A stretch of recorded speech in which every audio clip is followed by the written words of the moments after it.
Hi there, everyone. Welcome to CS Out Here Podcast, Episode 8. I'm your host, Saga, and today we'll be diving into an amazing topic, women's CSGO scene. I am here with the godfather of smokes himself in utility, NartOutHere. Hi, everyone. Thanks for the intro, Saga. I'm super excited for this podcast. As you all know, I mainly cover the Tier 1 men's scene, and today I'm excited for me and the community to hear directly from the talent and players in the women's scene about their experience in CSGO.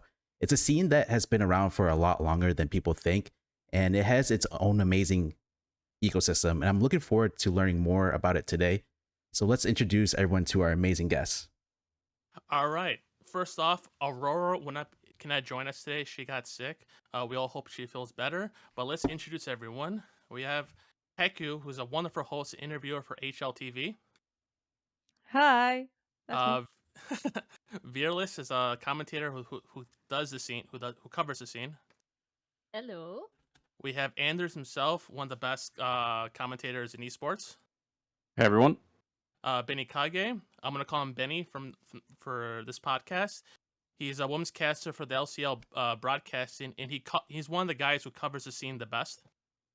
Good afternoon, everyone. We got Kat from Enigma Galaxy. Hello. We have JTR, who's the coach for Enigma Galaxy. Hello, guys. I have Ida from Big. Hello, everyone. I have Dinya, who's hailing from Brazil from B4 Esports.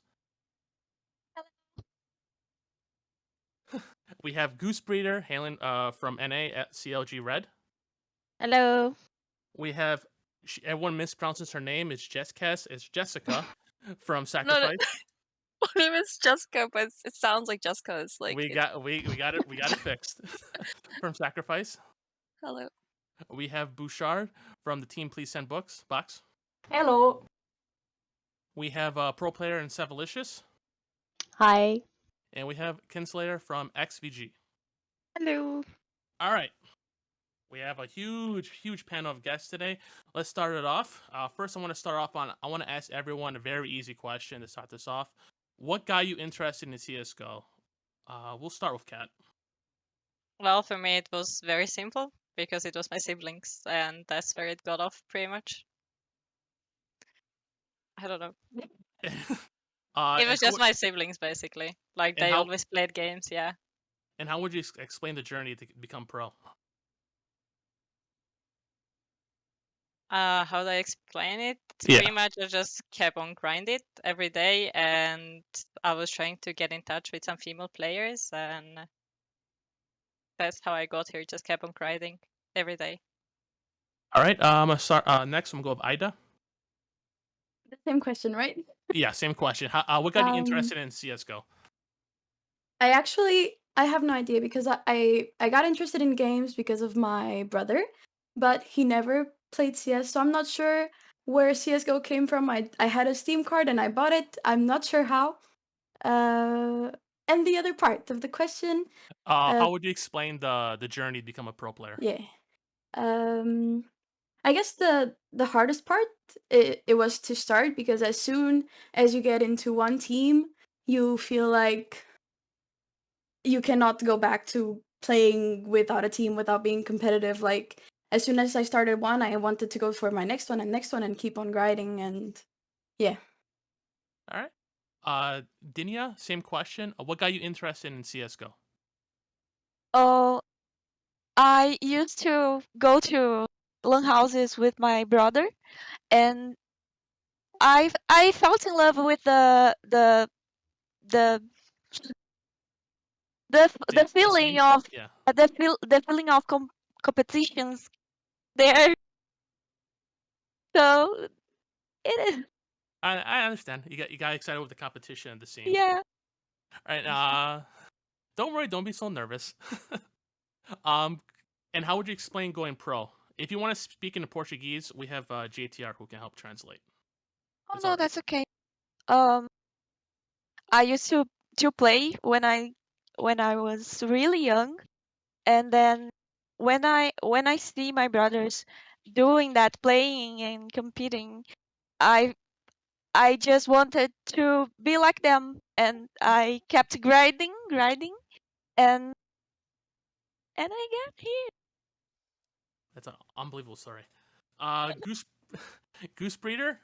Same question. What got you interested in CS:GO?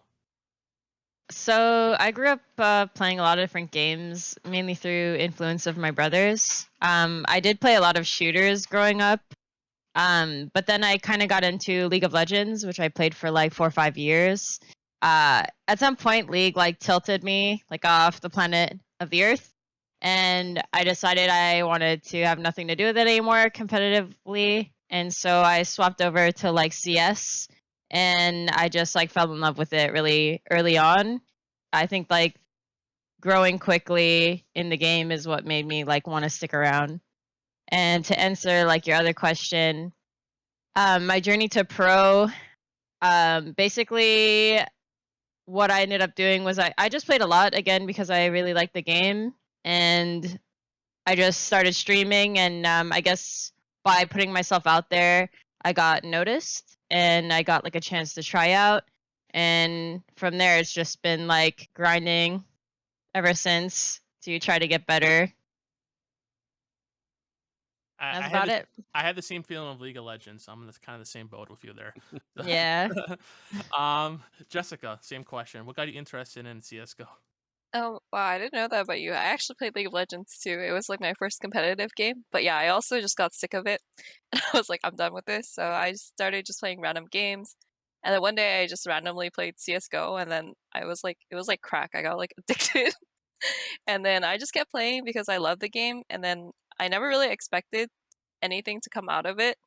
And I just kept playing because I wanted to improve and I wanted to be better than everyone else. And then even though we're still orglets, it's like really cool that we're able to go to events and everything. So yeah. Bouchard? I'll repeat the Hello. question. What got you interested in CS:GO? Well, you see, it's like cliche a little bit, but I have two older brothers that used to play games like on the like Nintendo or like Xbox, like casual games, and I just wanted to be with them, so I played with them all the time. And I used to play like soccer or football, sorry for the EU people, competitively like for years, like a lot. And I got injured and I couldn't play anymore. But I had like the competitive drive to do something else. And then when I played CS with my brother, they used to play for years before that, I got hooked instantly. I wanted to be like the best. I wanted to play all the time and just compete. So, and for the other question about the journey to pro, well, technically I'm not pro yet, but I'm trying to be. But yeah, just playing with like mixed teams and just playing all the time, grinding all the time is what I'm doing right now. So yeah. Sevenlicious, same question. What got you interested in playing CS:GO? Yeah, it seems like a lot of us have got interested by their brothers. So are me. Actually, before I started with CS, I didn't play any game at all. I thought it felt kind of like nerdy and weird. I'm like, why? Why would you sit there? But the first time I tried, I just got like instantly hooked and just want to become the best. And Kinslayer, same question. Well, yeah, I liked CSGO. Well, funny thing is I actually didn't like CSGO at the start. I hated the game. But it was my cousin actually that got me into competitive gaming, and it was Battlefield 3 at first. And then I tried CSGO, I didn't like it, I closed the game, I uninstalled it, and then years later I opened it up again. And actually I liked it then. I just guess the feeling of progressing in the game, and when you actually hit your shots and get better, that's what really got me interested into it. Also, I wouldn't say I'm pro yet, but it would be nice to get there. And I'm a really competitive person, so for me, just constantly getting to teams, also like mixed teams, performing like against the best players. Yeah, that's really something amazing and worth sticking around for. So yeah. Good. I got a couple questions for the commentators and hosts for the show. Let's start with Veerless.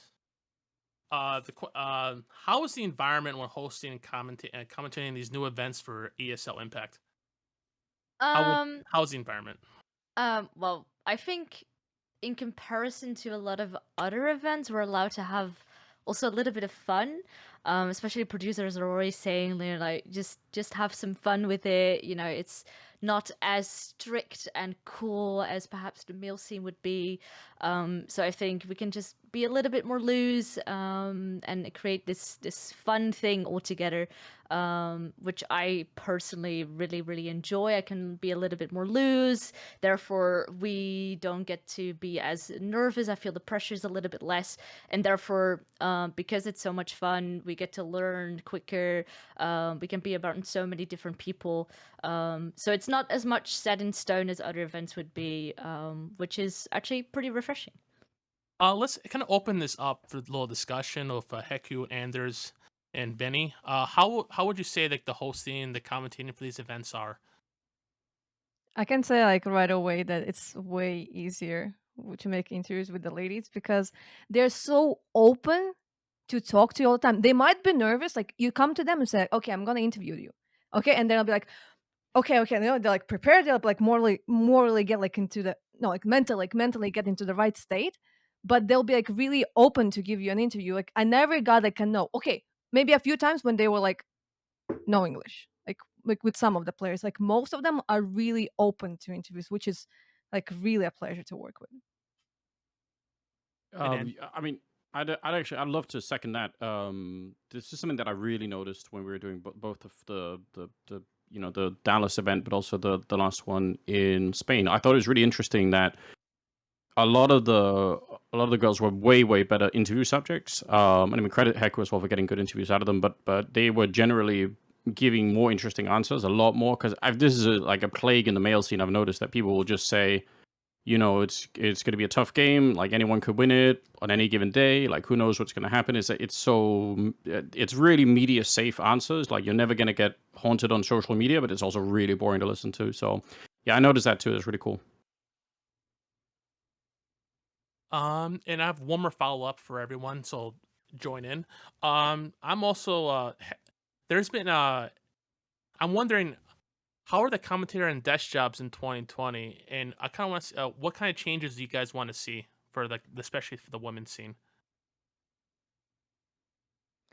To always have talent on site. True. Yeah, please. I can second that.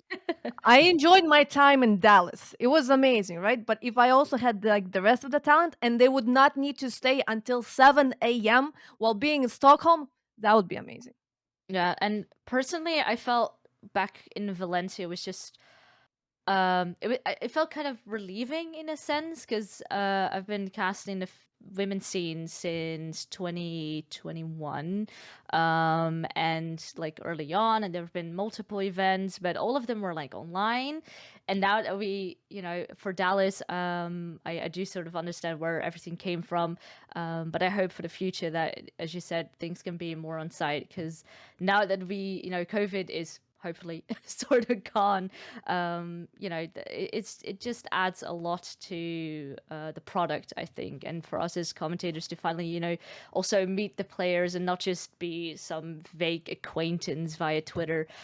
It just adds a lot to the whole the whole space and the atmosphere in the space. I'd love to add as well. I mean, I hope we can get more of sort of there's like a regular crew of people that tend to work a lot of the tier 1 events in the male scene, and I'd love if some of those people could come hang out for a couple of events, not to try and get anyone that's been helping to build the scene so far, push them out of it, but just to add like an extra person here or there that has, so I think that would help to make it like a fun. I think it'd be worth it for those people too. I've been trying to nudge people into it a little bit. I mean, I did the event in Stockholm, which is kind of my first real event in the space, and I'd say if I hadn't done it, I don't think I would have had the sort of the relevant experiences. So I'd encourage anyone who hasn't tried it to to go get some first-hand experience with it, because otherwise you're not really going to know what's going on, I think. So that'd be cool. I feel like, just to add to kind of what was already said, but I feel like having the more of the production and everything in person would be a big boost, because I think you could look at even other examples, maybe not even just in CSGO, where production adds such a huge, when they're on site, they control off the crowd more, and it's like a kind of like an X factor of an intangible element that exists. And I think if you look at even going to like when Worlds moved their North American team to remote coverage for the League of Legends World Championships. It just was kind of missing that edge that being in person kind of gives you. So that would be my hope for future events, is that everything is done on site at the tournament. Great answers, everyone. Now, I have a follow up question for the talent here regarding the PGL major in Stockholm.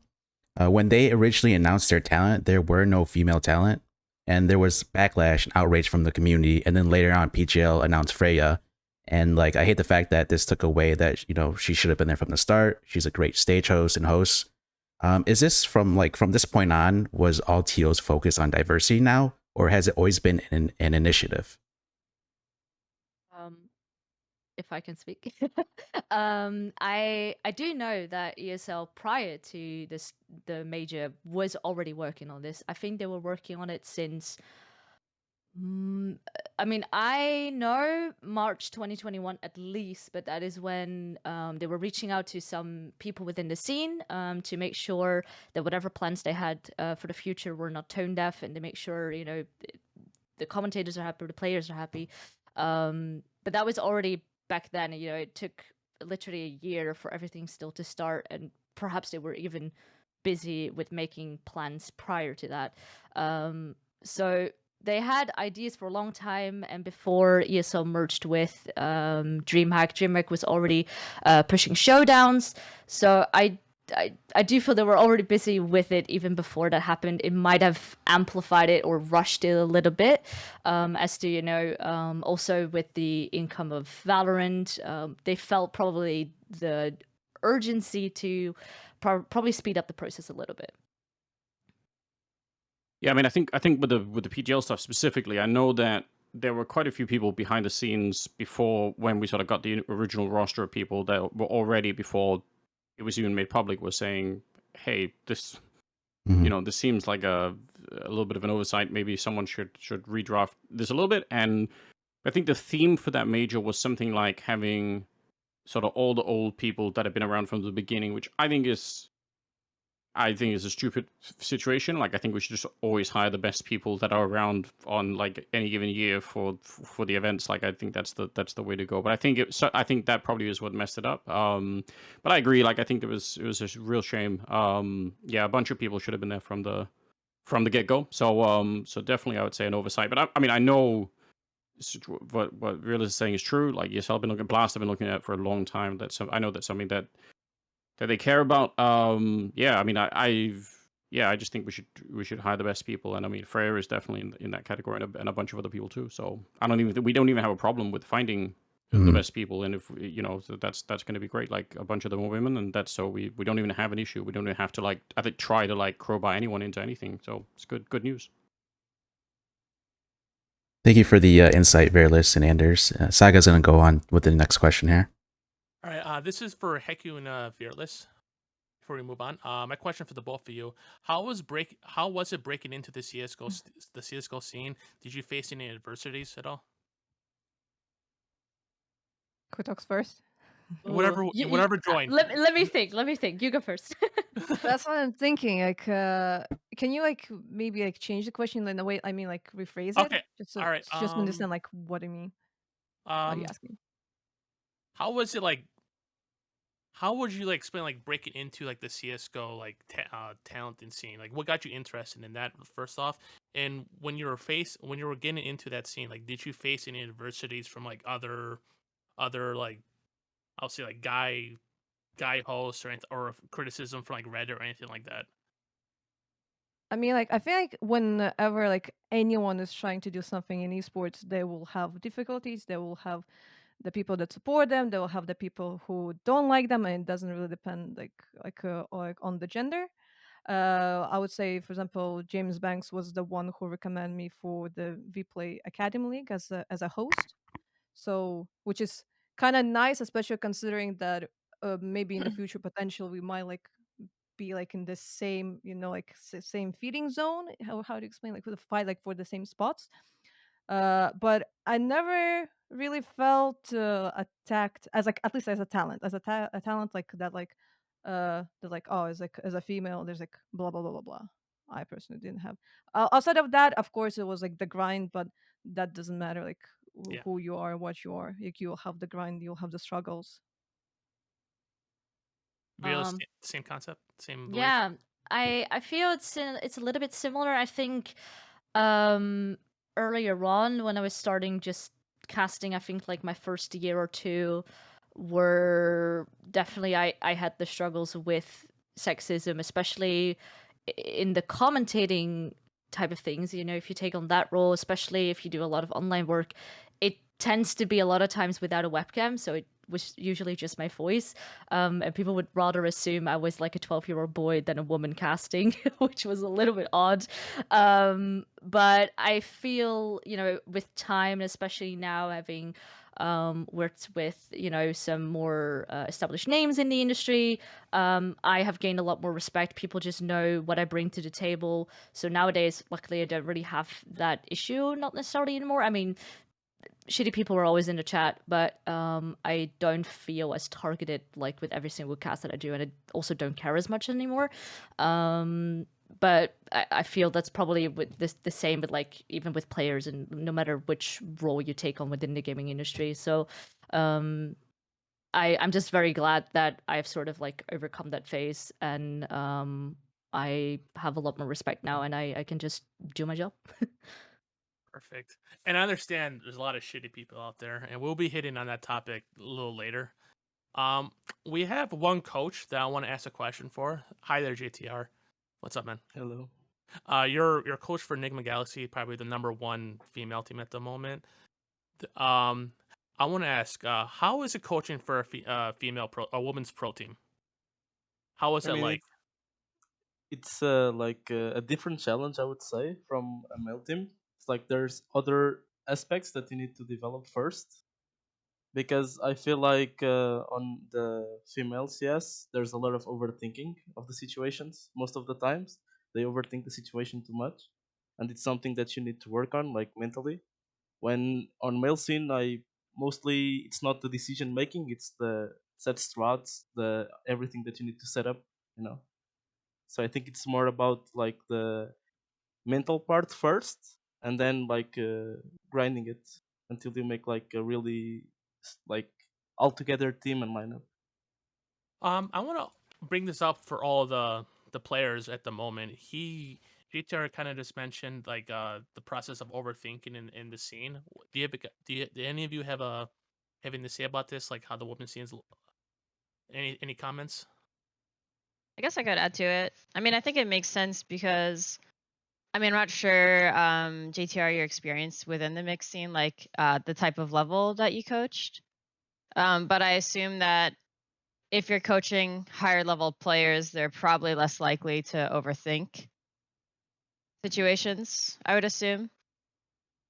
That's like Yeah. how I would see it. I think there is difference. Just my coach himself has coached both scenes as well, and there is like a difference between the two atmospheres.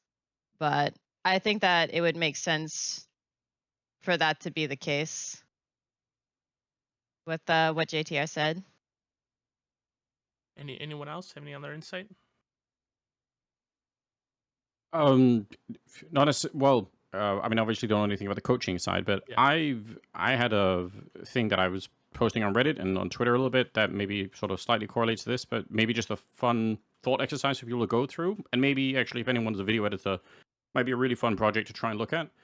I wonder if you took some of the highlight plays from the first season of Impact and tried to sort of do a side-by-side analysis of the kind of Counterstrike that was being played at like the top level in 2013-14. So like, took the very games or an IP or something like that. I bet you'd realize that you'd be seeing like a level that's way, way higher in terms of like the mechanics, the understanding of like how to peak angles, probably the utility more than anything else. And that might just be like a fun thing for people to get a little bit of perspective on. If people are super jaded about, like women's Counterstrike, I think it's something that could be, a way to get you a little bit closer to maybe think about it in a different light. Because I don't think many people would travel, if they could travel back and experience 13-14 again. You first of all, I think if you haven't seen it in the modern age, you'd be really shocked at the kind of Counterstrike that was being played back then. So first maybe go and do that, but then also we don't really look at that and say, "Ooh, like there's something missing." We're just saying, well, in the context of what we're seeing, this is this is the best Counterstrike in the world at the moment, and yeah, so I think that's an interesting way to add a little bit of perspective maybe to what people are witnessing, so that they don't, because it's, yeah, I just think for me that at least is something. If anyone has any objections to that, or anyone wants to find a way to criticize it, I'm super interested. I've been thinking about it a lot, and I haven't really come up with a good solution. I think it's a really good way to try and get a little bit of perspective on the state of the current female scene. Yeah, I feel like what you said about the 2013 and 14 is like true, but at the same time, like the meta has changed a lot. True. Like the defaults now are like the way to go, the way to play, and it's something that back then they would mostly play like from spawn based strats, like it was on 1.6. Like it was just first guys like running because they had to spawn to wallbang that guy, and that's was kind of the way they play their default. So yeah, I agree that right now, as in like the strat level, the like micromanagement level for the female scene right now is better than the 2014 and like even 15 of CS for sure. Yeah. All right. Before we move on, I have one question for Benny. Benny, what got you Yeah. so invested in following the women's scene? So they're the reason I got into Counter-Strike. So when I was a Unreal Tournament player, and back in the day, and that scene kind of, well, I mean, with most arena SPSs, it kind of died off, and I went over the League of Legends and realized MOBAs really weren't my thing. So when I got into Counter-Strike, I had a friend who recommended it from that I played League with, just said, hey, just watch any Counter-Strike game, and the first one available was ESWC 2015. And at that time, I believe CLG was just signed by CLG. I think they had just come over from the UB United brand. And I watched the tournament and fell in love with it because I always loved shooters. And I remember going to Potter's stream afterwards, and Potter was like, yeah, it's a great scene. You should become a fan. And then eventually I really enjoyed commentary. I used to do commentary as a kid, or write commentary down. And like, I used to have notebooks when I watched like hockey games and would write my own play to play down in a notebook. So I always loved commentary. And she goes, oh, CS is super easy to commentate in.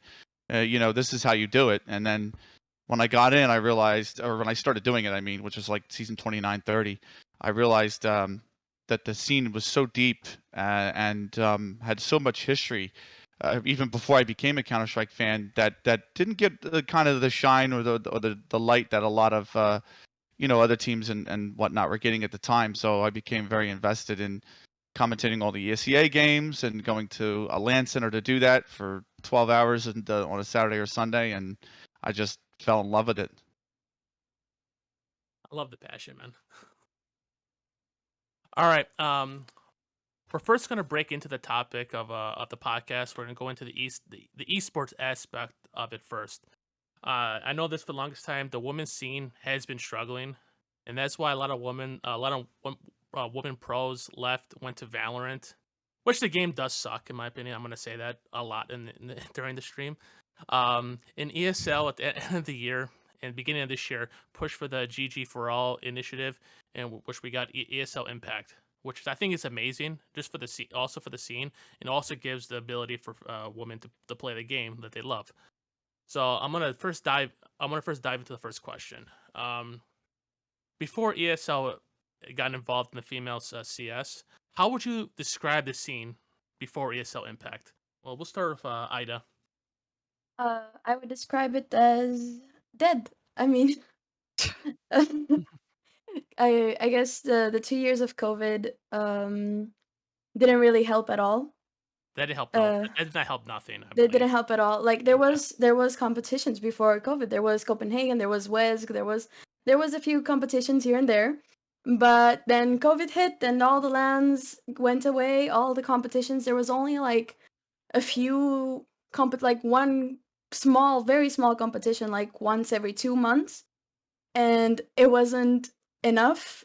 And I guess a lot of people started leaving because of that, because there was nothing to compete for. So that's why. And then Valorant showed up, and Valorant was offering views, money, everything that CS wasn't offering for us. So I guess that was a motor for everyone to leave. And yeah. I want Kinslayer. Do you agree? Like, how was the scene before ESL Impact? Well, South Africa has always been excluded for us. So before, I can't really say anything because we didn't have that opportunities. So this year is actually the first year that we had this amazing opportunity, and I think it has a huge impact for us. I mean, it's just another spark that makes teams want to join and something to work towards. I think the lack of opportunities make everybody just play the game for more casual than any other. Like, there's no reason to go competitive, there's no reason to prac, or there's no one to beat, you know. But when you have that mindset of you're going to play on stage, there's something you really want to do, and you want to like impress people and you want to impress yourself. So I think it's generally like it's a big motive to try and get there. I'm gonna open this up for kind of everyone. Like, how was the ESL? Sorry, how was the women's scene? Let's say before COVID, like, because COVID kind of fucked with everything. Let's go like 2018, 2017. How was it before that, before Impact and before COVID? We could open the floor right now. I can touch on this if you want. Go right ahead. So, I think it's a little bit different depending on which region you're talking about. For example, Kinslayer, the region hasn't really received too much love, so there's, you know, she already answered, but I'll give like NA as an example. I think that like prior to ESL Impact, we had a lot of international tournaments. So I think because we were like, well, we are the best like NA team, and we would constantly like place well in international. I don't think there was like much of a difference for us.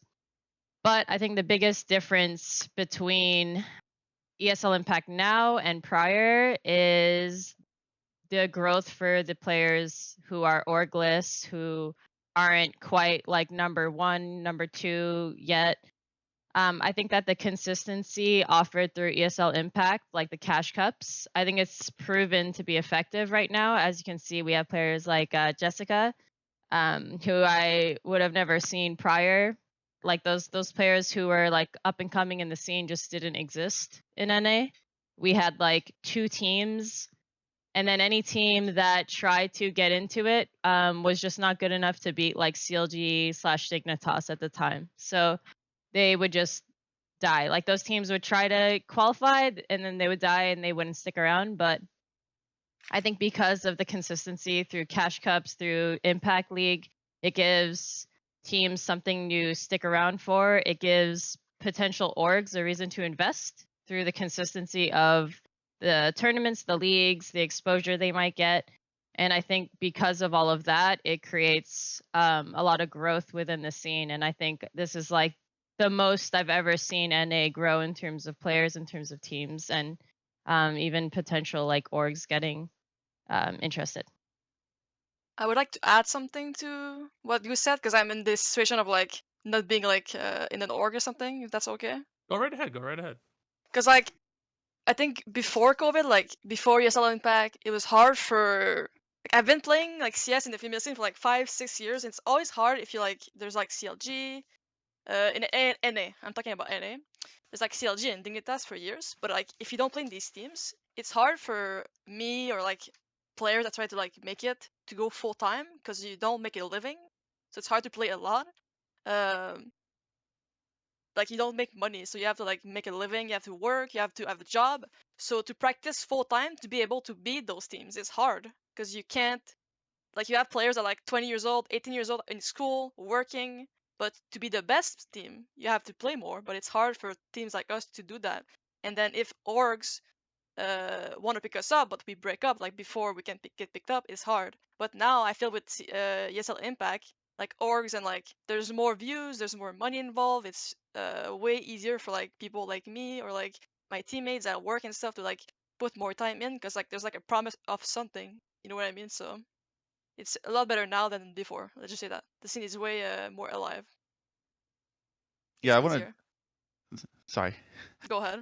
I wanted to jump in and say I feel like comparing the scene prior to COVID and then after COVID is almost like apples and oranges because I would agree. Yeah. pre-COVID we had like a WESG, which I know that tournament was a bit of a mess, but you know, we had Copenhagen Games as well in Europe, which was always a big tournament for the women as well, and then kind of obviously Copenhagen's struggled with the capital after COVID to even run any event since the pandemic or since the reopening of the pandemic, and now kind of you had the showdown where it was a structured system where the winner of the showdown in Valencia would get the invite to DreamHack Winter, where I believe Xset played, although I think they were called We Run This Place at the time, but nonetheless, that team, Giuliano's team.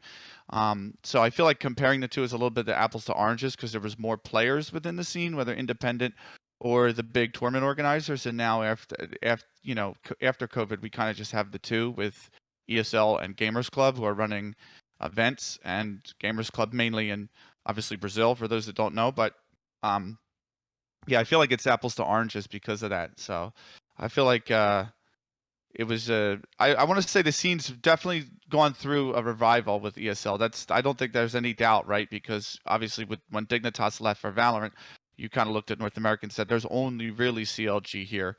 And now we had, I think, the most number of teams compete in the Impact Cash Cup just, I want to say that was last weekend, and it was 12 teams, which was the highest yet for all the Cash Cups that we've had. We've had 14 of them. So I feel like the scenes are two completely different worlds almost from post-pandemic and pre-pandemic.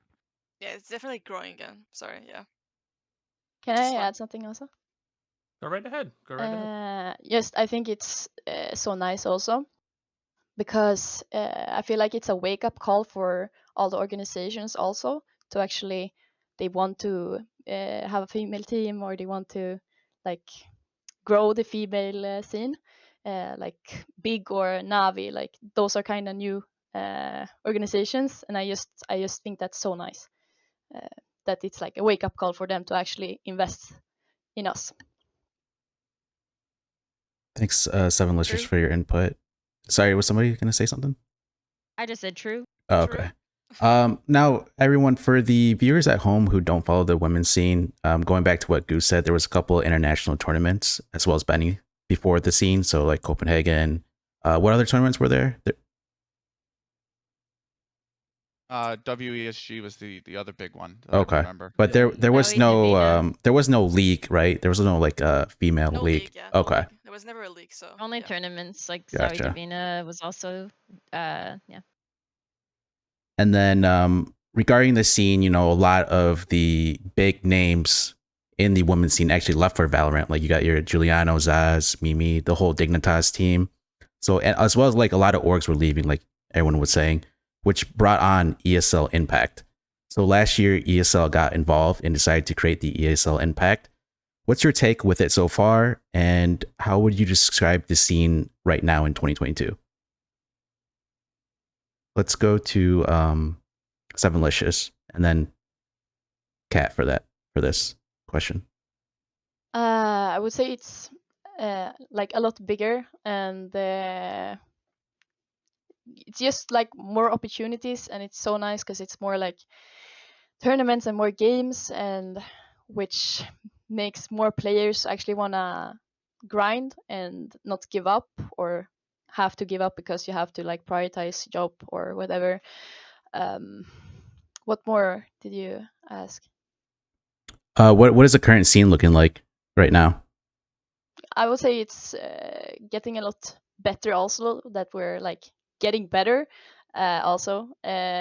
More teams. I kind of feel like, of course, it's still a bit same in this way, but before it was like one team that was the best and then no other girls barely had a chance. But now it's more like more teams get the chance to actually play good versus the best teams, and yeah, I think it's more like not only one team being the best, basically.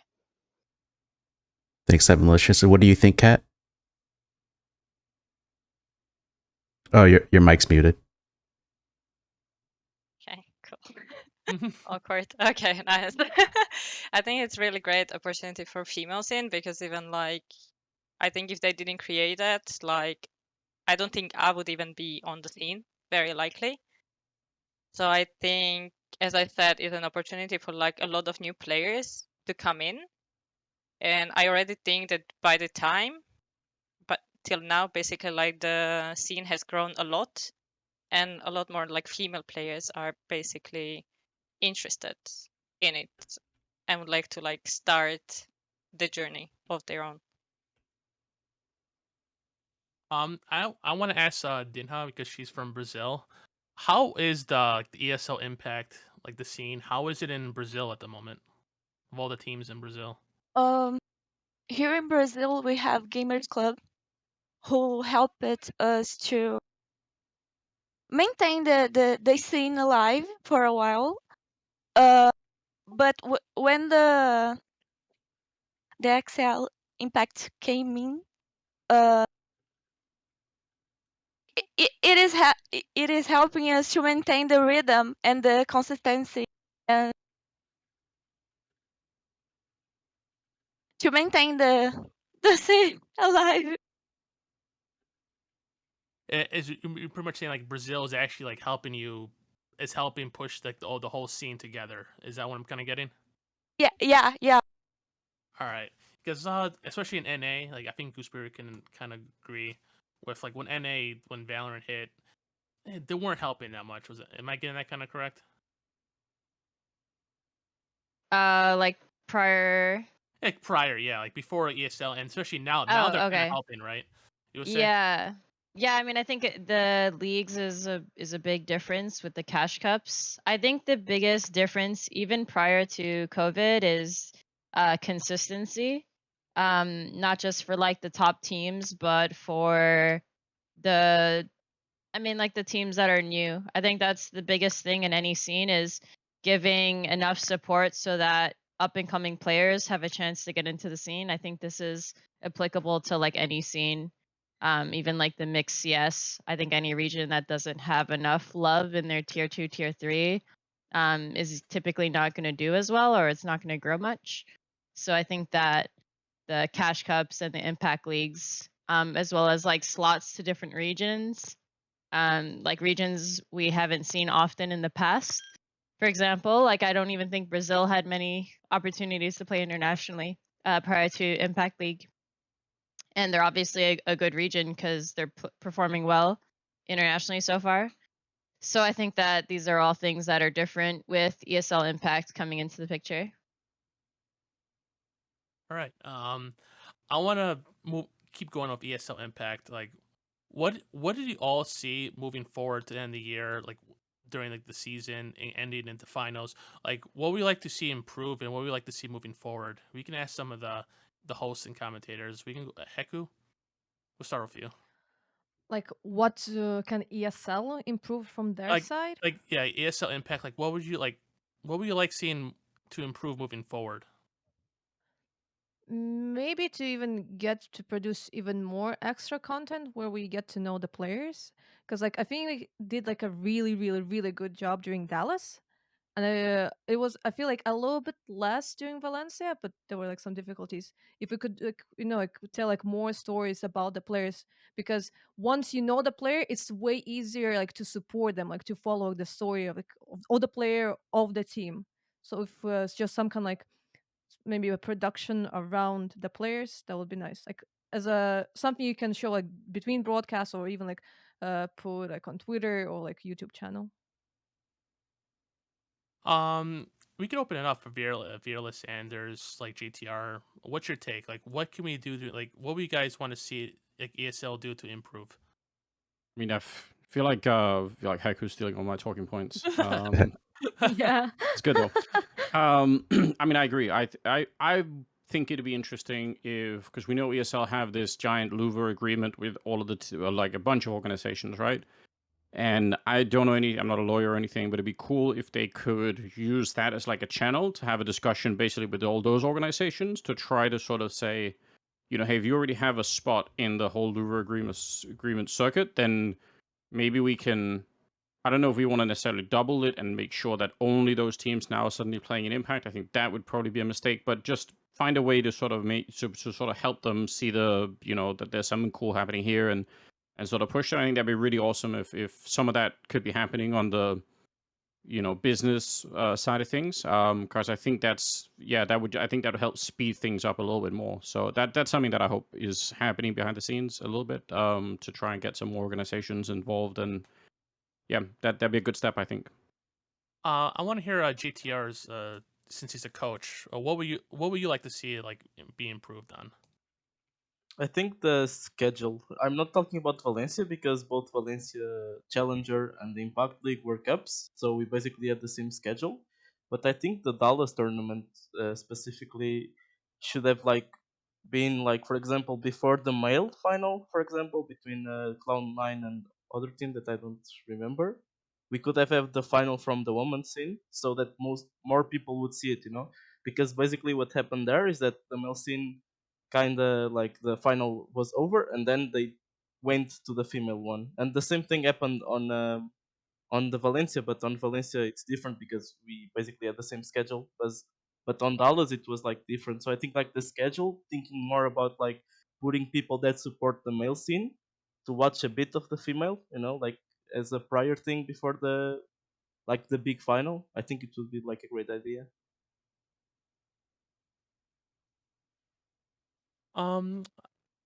Jess, you have any input on this? Jessica? Hey, sorry. What was the question exactly again? What would you like to like see from ESL to do to improve on the ESL Impact? Honestly, I think the consistency, like people have touched on, is a huge part of it. So just keep going with the support, and I think maybe, yeah, just like continuing the consistency is like the biggest thing in my opinion. So whether they add any other things is bonus, I guess. We can open it up a little so everyone else Can I add Yeah. real quick? Go right ahead. Go right Maybe ahead. I just want to say like maybe like to I mean if I had to guess like the first lands like that were more for like for them to gain experience and to figure out okay like do we need to change the format or like all of the things that they need to maybe fix. It just it to me it felt that the two lands were really close to each other. It was like approximately like only like 1 month, so it's not like we could even like build like a big storyline. Just it was like okay what changed in 1 month. If there'll be like just a bit more distance between lands, I mean I had fun, it was amazing, but you want to see more changes. It's like and like which cannot happen like in 1 month, be like if you're like training and stuff like that, right? Especially like since like we just had one LAN in a month, we had like another one, and now we have like a long break until like what the finals of this of season 2, right? Yeah. Which is great because like we'll actually see like a big development, and again we'll be like okay, what is happening with ENEA right now, what is happening with Brazil. If I had to guess, it just ESL just had like those two events close to each other, just like to figure out what needs to be fixed, the formats and stuff like that. I just hope that in the future they will not be so close to each other. It's a good answer, Heku. So scheduling then. Now, I want to go back to what JTR was saying regarding the experience between the men and females having their experiences at IM Dallas and Valencia, like smaller venues, not the same amenities that men have. What can these tournaments do to fix this or address the issue? Can you guys tell me about this from the player experience? Or Heku, you're raising your hand. Yeah, I just wanted to say because like yeah, when it comes to DreamHack, what we saw from IEM and what we saw like from Impact Dallas, there was a huge difference. When it comes to Valencia, I think our event from the ESL side was better because our talent, all of them were on site. Because when it comes to Challenger, they were in Stockholm. We actually had the dedicated interviewer and host. Challenger did not have that. Our trophy was way bigger. I'm just saying. I'm just saying. I feel like when it comes to like at least like the Valencia events, the like everything for our event was actually better because like when it comes to the gaming rooms, the catering, it was all the same. It was in the same like corner, the same basically rooms. When it comes to production, yeah, like as I said, the talent, the interviews, because I feel like when it comes like to the guys, their interviews were like they were just standing in front of a wall and talking to the desk in Stockholm, so like in a headset, So I'm just saying, I feel like in Valencia we got like like way better production that way. Now like when it comes to Dallas, yeah, but it's probably because it's like a super big event in comparison to what we were producing. Anybody have any other takes? Thank you, Heku. I did not know that about Valencia. I knew like there were some like struggles with Dallas from talking to some of the players, but I did not know that about Valencia. Yeah, I can add on to that. Go right ahead. Yeah, so from like a player's perspective, we were also orgless. So even like down to like the flight bookings and the hotel bookings, like we got them like super last minute. And I work full time, so I actually have to request time off from work. And I literally didn't know when our flight was until like less than like 48 hours before, and I didn't know for sure what the dates were to even like fly out or depart, and I was really like stressed out with work. I was like, okay, I need to take time off, but I have no idea even when I should be taking time off. And then I'm not sure if this is because we didn't have an org like pushing for us or someone like constantly No, it messaging them. was the same for us. I knew my flight like the day before, like actually. Yeah, like I was like, what is going on? And then like the practice rooms, I know like the men's teams had like practice rooms in hotel rooms, I think. I'm not quite sure. But even like the signings and everything, we also didn't get a signing for our team, which I wasn't sure because of scheduling or whatever or no org. I really don't know. But yeah, it did feel like we were like there's like a large disparity, like bigger than I would have expected. Thanks for sharing your experience, Jessica. Benny, were you going to say something? Well, I was just going to ask, like, with the scheduling for having the women's event prior to the men's event, how much of the difficulty would it have been given? I think both semifinals were played on the last day of the ESL Impact lands, if I remember correctly, and then you have the men's that were, I think, best of fives as well. So I'm trying to remember, but I believe it would be maybe in terms of scheduling better if it was both finals on the just both finals on the last day. It would be totally viable, but I think with both semis it becomes a very difficult scheduling conflict. Yeah. The men's, it was only the final. Yeah, it was a BO5, but the thing of like having two best of threes in the last day is also like harsh, especially for preparing the games because you need to do it the day before. It's like it's like off a rush. You need to kinda even you predict who is winning, or you need to prepare for three teams in the day before against so you know who you are going to play against the final. But the male team, the male scene, it was Cloud9 versus Ants. It was a best of 5, but it was only the final that day, not the semifinals. So I think like before it, even if it's a bit earlier, it should have been great, for people that are there earlier to get good spots, and they would see like the female final. I think Like, if it's it's just just an idea. finals, it would be good. I think because semis plus finals for the women's scene, it makes it like difficult. But if they did, like you said, just finals for both, I think you have a lot more like room to do different things. I want to. All right, continue. Someone's gonna say something. Yeah, one thing that happened. I'm sure that both in female and in the male scene there are things that ESL needs to work on. Um, our team together with our manager has done like a little list of feedback, and we have delivered it to SEL, and they showed a lot of willingness to work on them for the future. One thing about the schedules in Valencia, I mean in Dallas, we finished very late. I remember giving an interview to Heku, and I was like, I'm so tired. Uh, let's go. And there's no time at all, and I had to play the next game at 9 a.m. and it was midnight, and we still didn't have dinner. So the schedules were a bit messed up in Dallas in that way. But then in Valencia, what happened was, obviously our team being Iberian, there was a lot of people from the Spanish community and Portuguese community to watch our games. But what happened was that our games collided a lot with the Movistar games, Movistar riders. So there was like a clash of people that wanted to watch our games and watch their games. And they were kind of in the middle, like, because the stages were next to each other. And I guess that's a thing they could work on for the future. I want to speak on to further on from ESL, like What's next steps would you love to see from other tournament providers? Like, would you guys love the idea of like a We Play, like guys playing in the We Play, Blast doing something, more cash cups? I open to everyone. I like Cat. First, I want to hear Cat's input on this. I mean, I think it would be awesome if you would have like more tournaments, like more organizer, doing maybe like different kind of stuff than like ECL is doing. I don't know, honestly. Would you be open for the idea to play like in the We Play of the other like academy teams? Can I?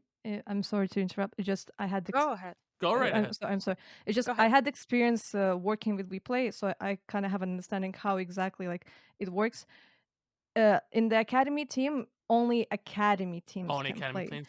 So Or it is the reason for that is because they are limited in what they actually can play, right? Like there's a lot of qualifiers they can play for, like different like colognes or IMs and stuff like that, because their main teams usually participate in it.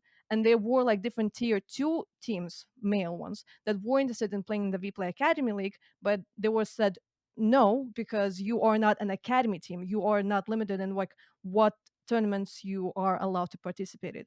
So I would say only if maybe there'll be like a female academy team. that's But what I was I kind of think thinking of, like a female like kind of league like that. Something around those lines. Would that be a great idea once the scene gets bigger? once the scene gets bigger, yes. Yeah. Once the scene gets bigger, it feels like maybe at the moment it's still growing. Like right now with Impact, we are actually gathering a lot of players, which is amazing.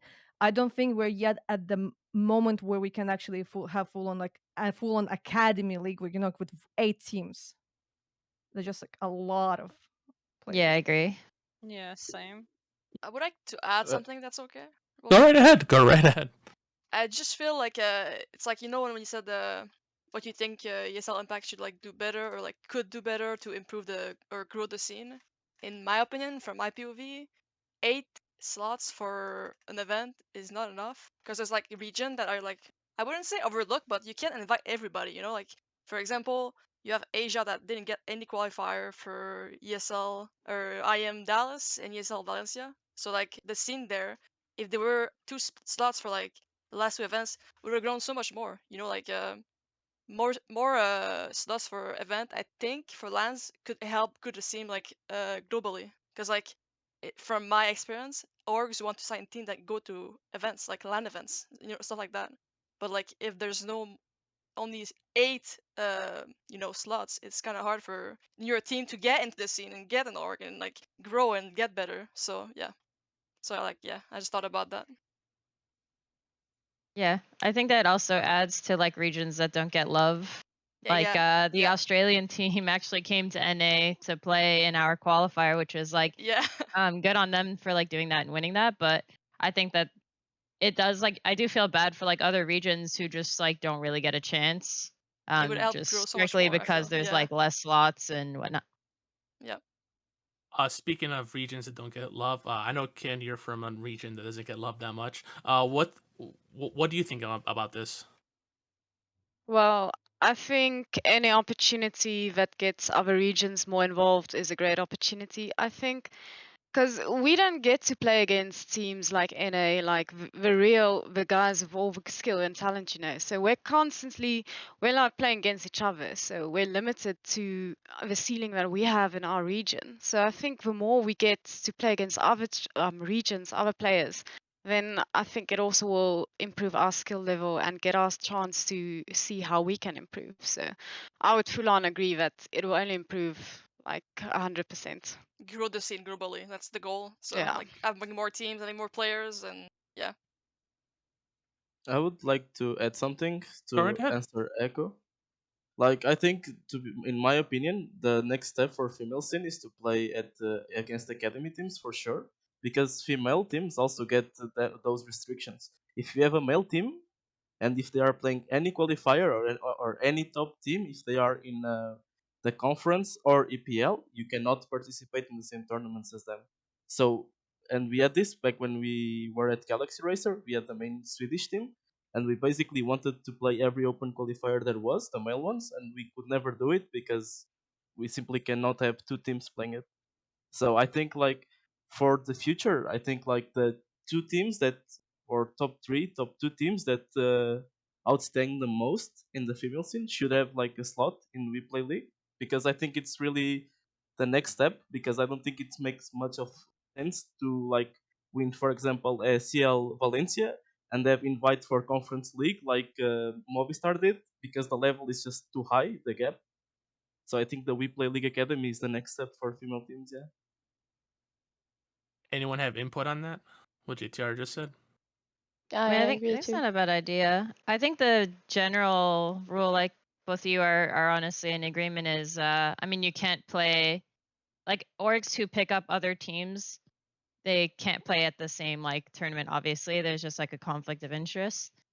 But I think that like academy leagues are actually really beneficial to the scene. I think it's a good idea, JTR, to have like the top like women's teams maybe having a chance. I think that's maybe a good way to challenge the scene to like bridge maybe the gap in skill a bit more. I think that in general, We Play has like a pretty good idea going that I would like to see in like more regions, not just for like the women's scene, but also for like the mixed scene. I think it's like a good way just to get. I guess it's not entirely relevant to just the women's scene, but I think that there's like a lot of talk of how do we get like women at that level? How do we like bridge the gap? So it's not directly answering the question, but since we're like on the topic of We Play, I do think it's like a really good idea. I would like to see it in more regions, like NA, for example, because I think that like strengthening the tier 2, the tier 3 makes the tier 1 stronger. But at the same time, I think that there are like women who are good enough to compete at those levels.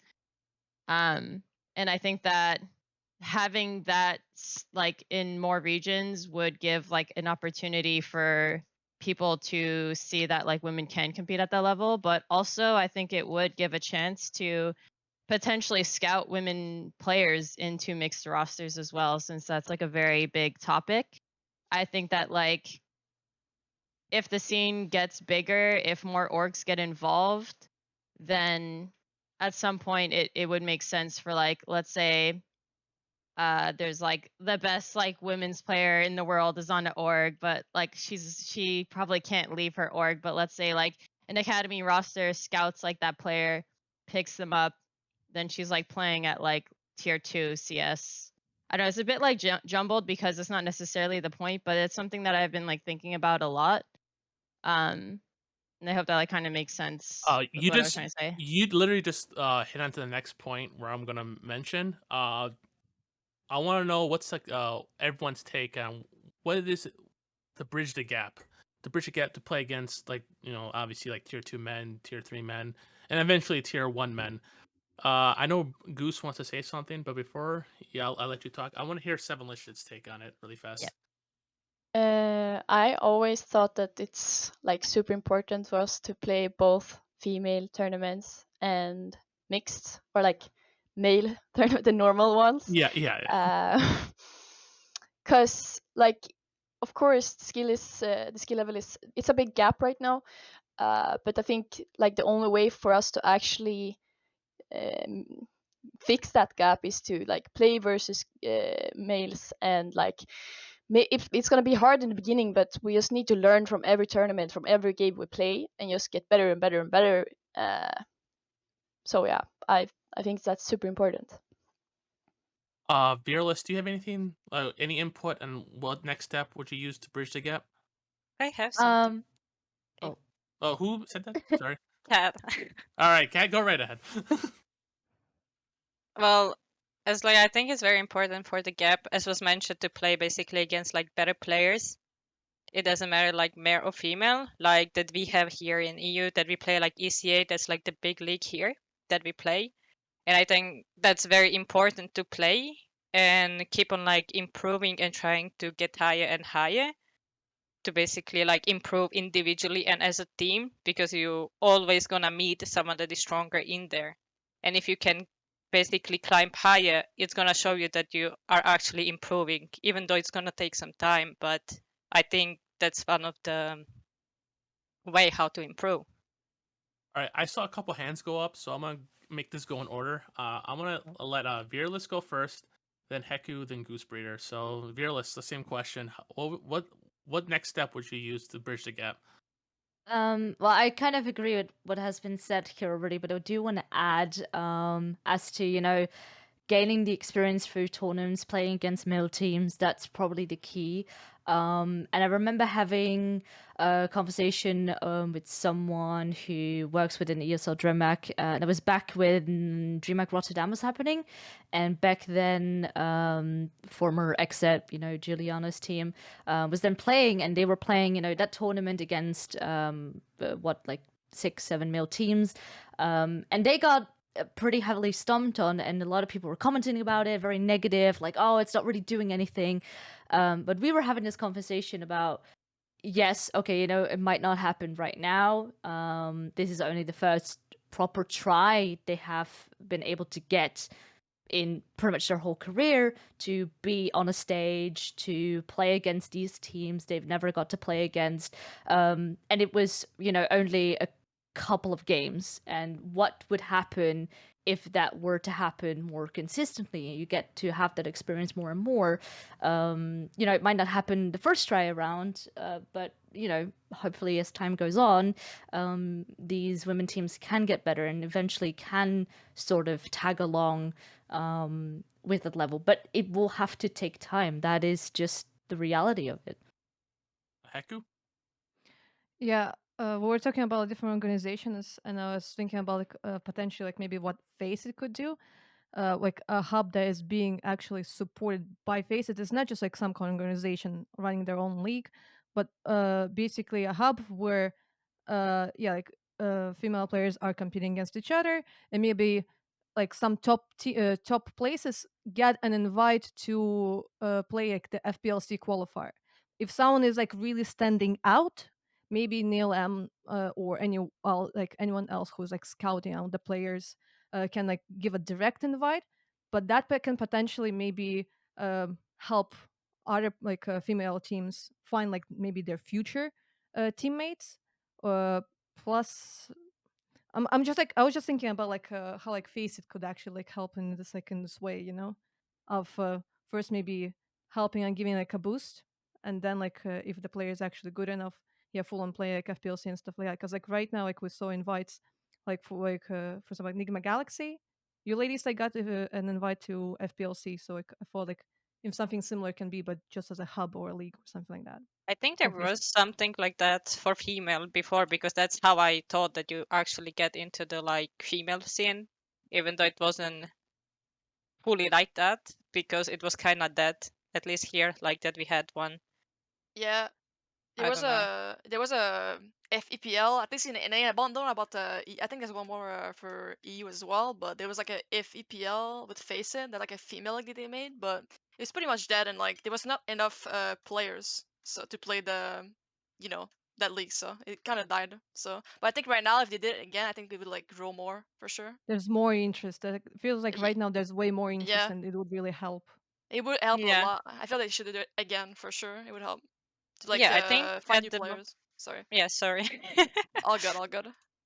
Yeah, I do agree with that. That right now it would be really good, because back then I know that the scene wasn't as big when I was looking into it like it is right now. Agreed.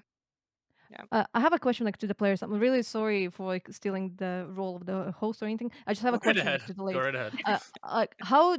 How do you find each other right now at the moment in the scene? Like how do you find like new players? You just ask each other, like accidentally get into a game? How exactly does it happen?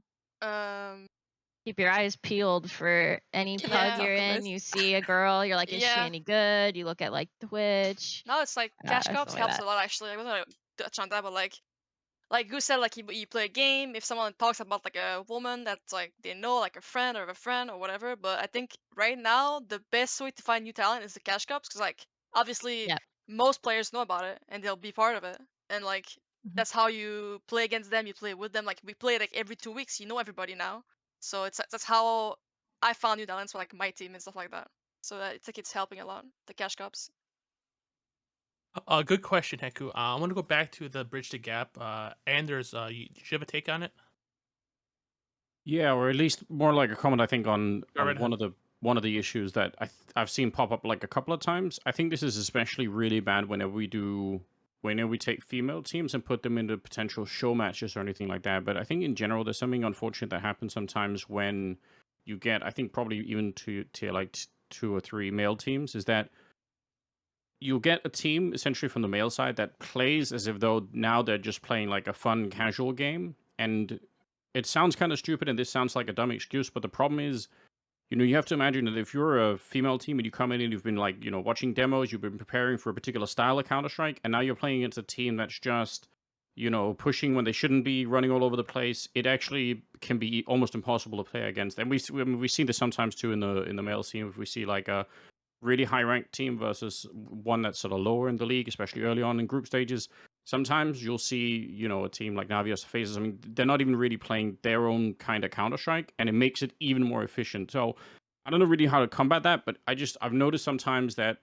when we do put female Counter-Strike on a stage somewhere, we actually sometimes get like a version of it that's actually worse because, and I'm not trying to like, point fingers at anyone. Like, I don't know what people are supposed to do. I guess it's kind of human nature almost if you feel like, oh, we're going to be winning no matter what, so we're just going to run all over the place. But there's something unfortunate that happens there. So I would actually, I would love to have more mixed tournaments as well and to try that out. I just wish we could, if there's a way to sort of make it not the show matches and make it like a little bit more serious, I'd appreciate that, because I think the show matches invite teams to play essentially not competitive Counter-Strike, but just kind of, let's just run around and shoot and do crazy stuff. And that actually that ruins the experience for everyone. And it becomes like a really weird playground. So something I've noticed, I don't know what the full solution is, but I think it's sometimes we end up like in a bad place when we do that. It's sad because it happens even in practice. So we are not able to practice to do the things we want to do. It's and I don't know what to do. Does anybody have like any like input on this, like regarding like the differences in like play, like when you play like male teams, what like Dinga and Anders was saying, like they might feel like a lot more confident and they won't play their game, right? They won't respect you, so they'll just do whatever they want. Yeah, it's like. Wait, who goes first? Someone. JTR, since you were talking, go ahead. Yeah, so it's like I tell this to my team like every time, especially when you say mine. Like we know that they are coming to the game like with full confidence because it's the stereotype that just men are better than women, and because of that they just get like full confidence and like they take like fights they shouldn't, they rush when they shouldn't, but it's something that it can be like fixed with like good like anti rushes at first until they start like noticing that they are getting punished, and then the tactical game goes on. But at first what I see that works, it's like we just need to have good anti rushes, have patience, and make them do the mistakes and not as like being like curious or taking space. I think it's like the main thing.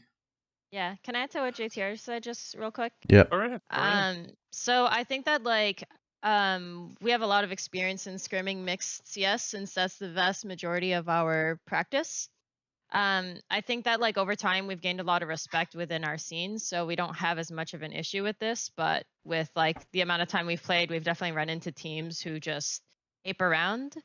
So I think that like at the end of the day, sometimes it is like really troll. It's like CS you would never see in a match, but at the same time, I think that if you just let your frustrations like get to you, you're also like wasting your own time, but there's always like a way to make practice beneficial. I think that, for example, like you do need to deal with people who play aggressive. You do need a way to punish it. I think that like what JTR was saying about like having anti-rush, you need like protocols in place to punish different types of styles, different types of play. And I think that although you can be frustrated or annoyed by it, I think you can also just see it as a challenge, like something you can try to get better at. Because at the end of the day, when you get into a match, like you need to punish something, right? Like when the game goes live, you can't just cry that they're like playing like Neanderthals, right? Like you need to find a way to win that game. So I think that going into practice with that type of mindset, like, I mean, it depends what you want to practice, but if you're playing a team like that, maybe just decide, okay, this scrim, we're going to practice punishing aggression. And then you can play to do that for the first like part of the round. And then if they didn't push, then you can go into like whatever you were trying to go into or stuff like that. So I think that seeing it that way is probably, in my opinion, the best way to go about it, because at the end of the day, you need to make the most of your time. But I think if you play teams who are really bad, then you should just like blacklist them and just don't scrim them again. Just scrim other teams, because other teams will take you seriously as well at some point in time. Those are some really good answers, JTR and Goose. Thank you so much for your input and suggestions and advice. So moving forward here, people always bring up the point that when, like with women having their own league, that women teams get paid, yet they're not as good as lower level male teams who get paid nothing, who aren't semi-pro levels. What are your thoughts on this? And we can start this with Benny. I think it's kind of, I don't know. I hate the point. I really do hate the point. I think it's a bit of I don't want to be harsh on the podcast, but maybe pestilence if players look towards the women's scene and see that. I think one of the most important things you can do individually as a player is focus kind of on your own game. And I think whenever you look at another scene and try to, or another niche within the scene and try to chastise it maybe like that, or in any negative light like that, I think it's kind of you're just projecting a little bit more of a distraction from where you want to go. But I think I honestly think that the women's leagues are there because obviously we love to see the increase in participation. We need to see the increase in participation, right? Just because if you look at the size of the players pools from men to women in the competitive scene, maybe not just as a whole, but in the competitive scene, obviously the women's scene is a little bit smaller.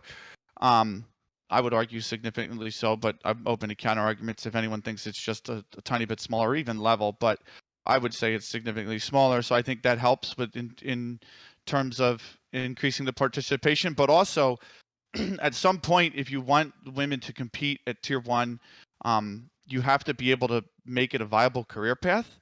And so I think what you saw with the pandemic, especially in these regions that didn't have tournaments like North America, it wasn't a viable career path. And then Valorant was at the time, or at least they started to become to, and that's why we had a wave of players move over to Valorant, because they want to make esports a viable career path. And that's very valid. I think that's something that, obviously if you're chasing a passion, you want to be able to make it a career path. You want to be able to work with your passion for a good part or all of your life. And I think having tournaments like that is just the ground step. It's a stepping stone to that by having these tournaments. So I think any buddy that looks at these tournaments as a maybe something in terms of it being unfair, I think isn't looking at the bigger picture. I think they're way too narrowed in scope, and they're not considering all the factors that are in play.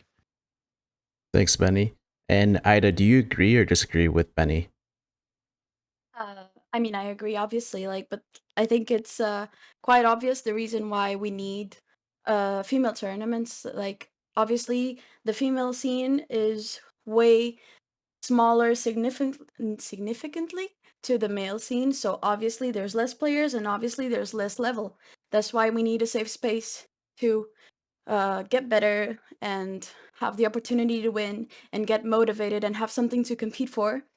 So we can get more players to play and hopefully more level now in the future. And it's been happening. We have been having more competitions, and we know there's even more women playing, and in the future more level. And it's very obvious why we need it. It's like national competitions. Why do you need national competitions when you can go international every time? It's exactly the same thing, because national competitions need to have that motivation to win, that safe space to play against your national teams, and hopefully more level within the national scene. It's like female CS, it's national scene, it's It's everything the same. I don't know why people are so bothered. Like, how? I mean, this is rude, but like, how is someone so bothered by the well-being or like the future of someone? Like, it's if it's good for someone, why are people so bothered by it? It's so Yeah, sad. can I respond to that? So it's Yeah. like I feel like that some people don't understand that fact that like the money that is being put into female cash cups and that are putting into Impact, it would most likely not be put into tier 2, tier 3 and stuff like that. The reason for that, the reason why like, ESL managed to get this money most likely for like from the sponsors is because they managed to sell them like a new idea. It would be really hard to come to the same sponsors and tell them like, okay, now give us more money for regular cash cups. It's really hard to do it like again and again, like to sell the same product. When you come over and say like produce like like you show like something new, they're like, oh okay, we are ready to give like extra money for this. So this is like the type of money that like is not being taken away like from the male scene, like when it comes to cash cups and ESA when it comes to Impact. It's just like uh the scene is getting it, or like, no one would get it. And I think it's we should not live in an environment where like if I don't get anything, you should not get anything too, right? Yeah. Yeah, It's not taking absolutely. from anyone. Yeah. Yeah. Those are good points, Heku and Ida. I see Anders wanted to make a point.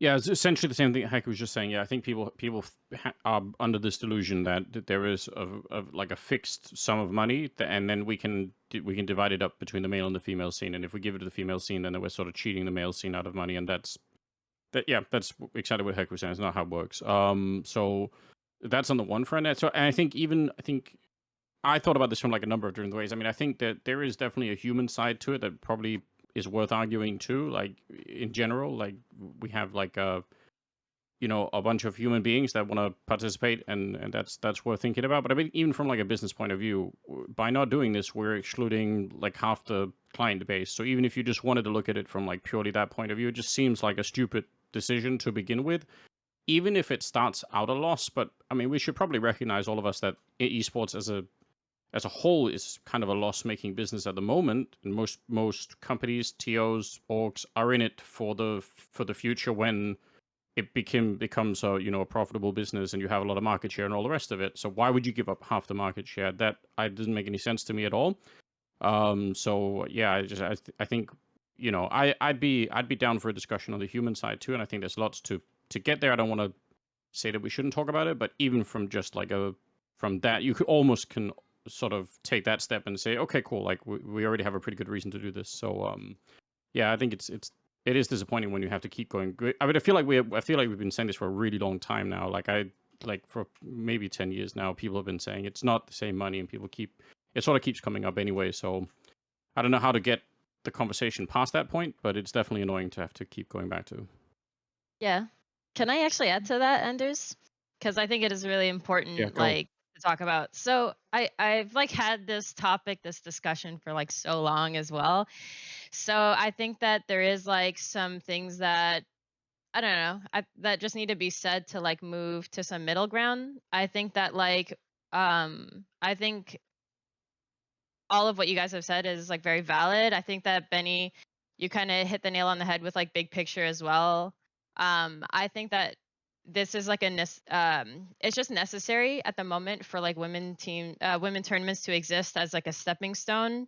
I think that a good way to try to find some mutual understanding is if you take like the same concepts, as for example, like if you see the women's scene as a whole, right, we're definitely behind in terms of esports. Like women did not grow up playing games. Even right now, almost all of the stories I've heard is my brother played games. I'm playing games because of my brother, right? Very like concrete example right here. I think that in general, women are just behind in terms of esports. And if you think about it, like let's just take like women out of the equation. Let's just think about sports, right? Let's think about mixed martial arts. Let's think about soccer. Parents who put their kids into these programs when they're like 5 years old. When they become professionals, like how often do you see like a guy who started off when he was like 18 become pro? Very uncommon. A lot of the times it's like things they started off when they were young. I think that another example is how you would approach regions. For example, Australia in the mixed scene, other smaller regions, North America, for example. These are all regions that aren't typically doing as well internationally because, I mean, for example, our tier 2, our tier 3 in NA is very weak. We don't have a lot of backing for those players, so they just don't exist, right? And I think that these concepts apply to a lot of different aspects of life. I think it has nothing to do with like gender in these contexts. It has a lot to do with just like the principle of it all. And I think if you take that same idea and you apply it to the women's scene, it makes a lot of sense. I think it takes a bit of the like unfairness out of it. I think that if you want to see women at the highest level, it's a very crucial stepping stone is to get more women involved. I think that in this next generation, you're going to see way more women. Even right now, this is the most like amount of women I've ever seen. And had it not been for these initiatives, I would have never seen it. There's a lot of like young women getting involved in the scene because of it. And I think that without sheer numbers, it's very unlikely that you're going to see a higher probability of like skilled players. I think it's just like if you have 5 people to choose from versus 1,000 people to choose from, it's very obvious that you're going to find better talent within 1,000 people. I don't think that like women are any less capable than men.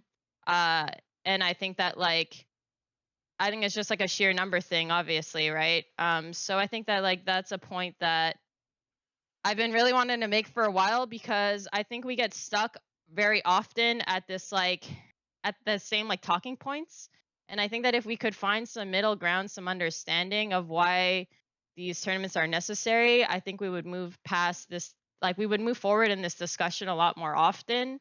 And I think that at the same time, I think there are a lot of valid questions, but I think without understanding the necessary reason for women tournaments, then I think that like we don't get anywhere. And I do think that a lot of women, myself included, do think that like everyone wants to see women at the highest level. They want to see them playing mixed someday.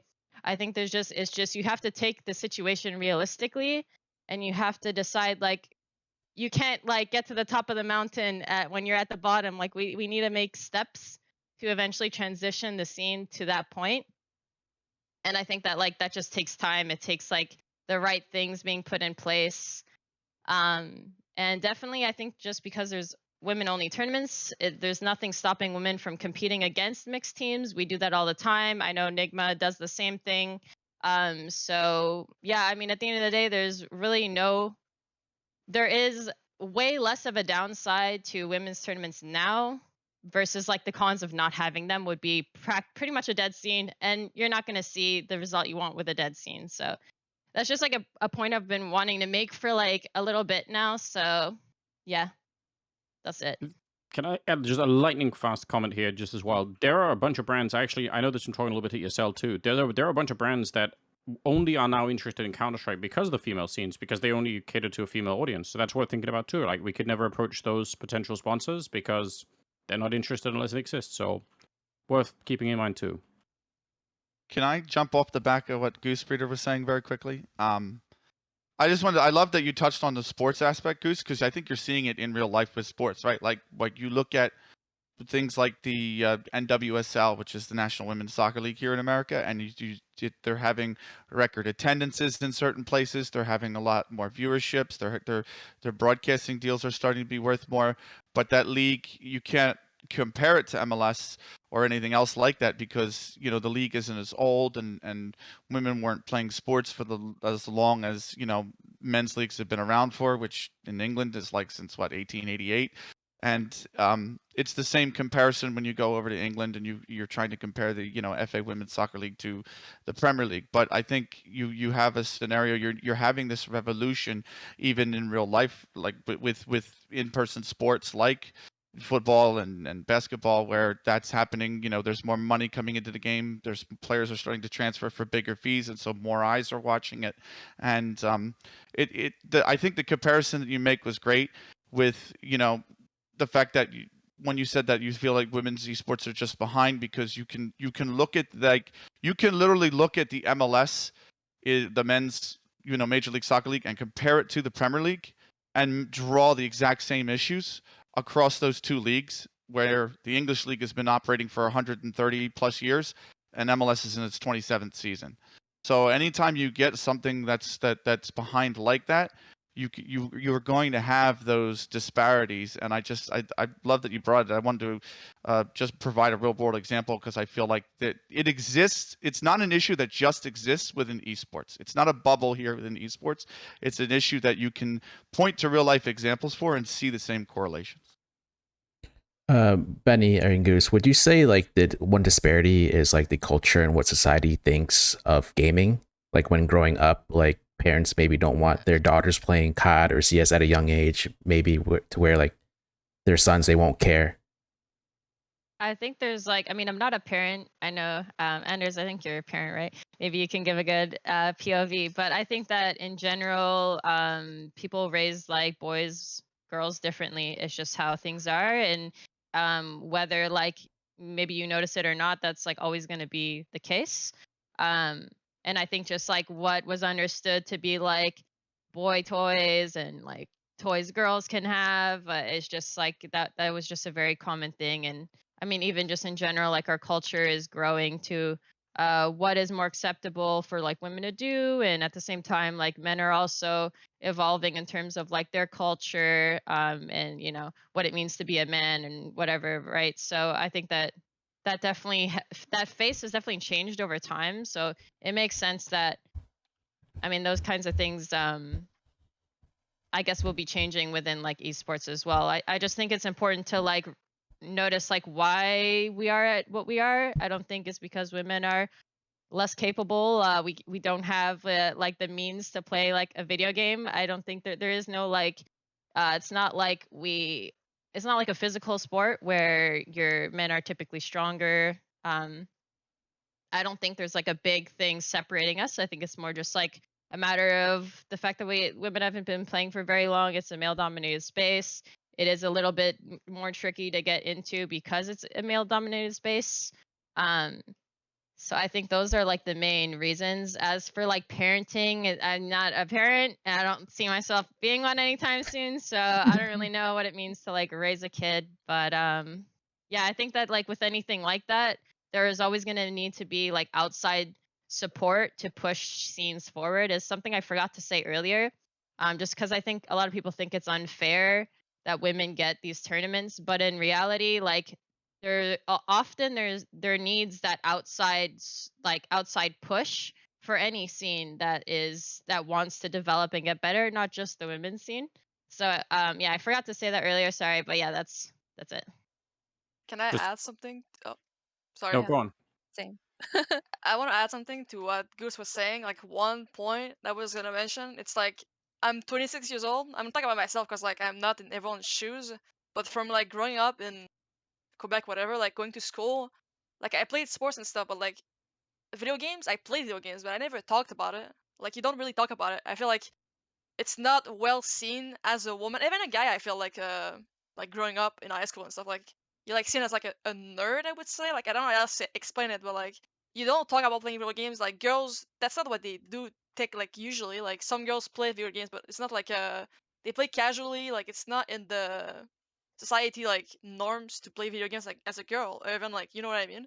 So I think it's like you said, I think it's important to have a push for the woman to like play more games. And I still right now, like when I look at the younger people, because I'm not super old, but you know what I mean, like 16 years old, 18 years old, like they play like the little girls like play video games. It's like seen better. So I think it's important to have this push because like now younger people are gonna play. It's gonna grow even more. So yeah, my point is like it wasn't like seen super good to play video games, so it's like we're starting to get into it now. So obviously it's gonna take a while for us to get to that level of like the guys, you know what I mean? So yeah.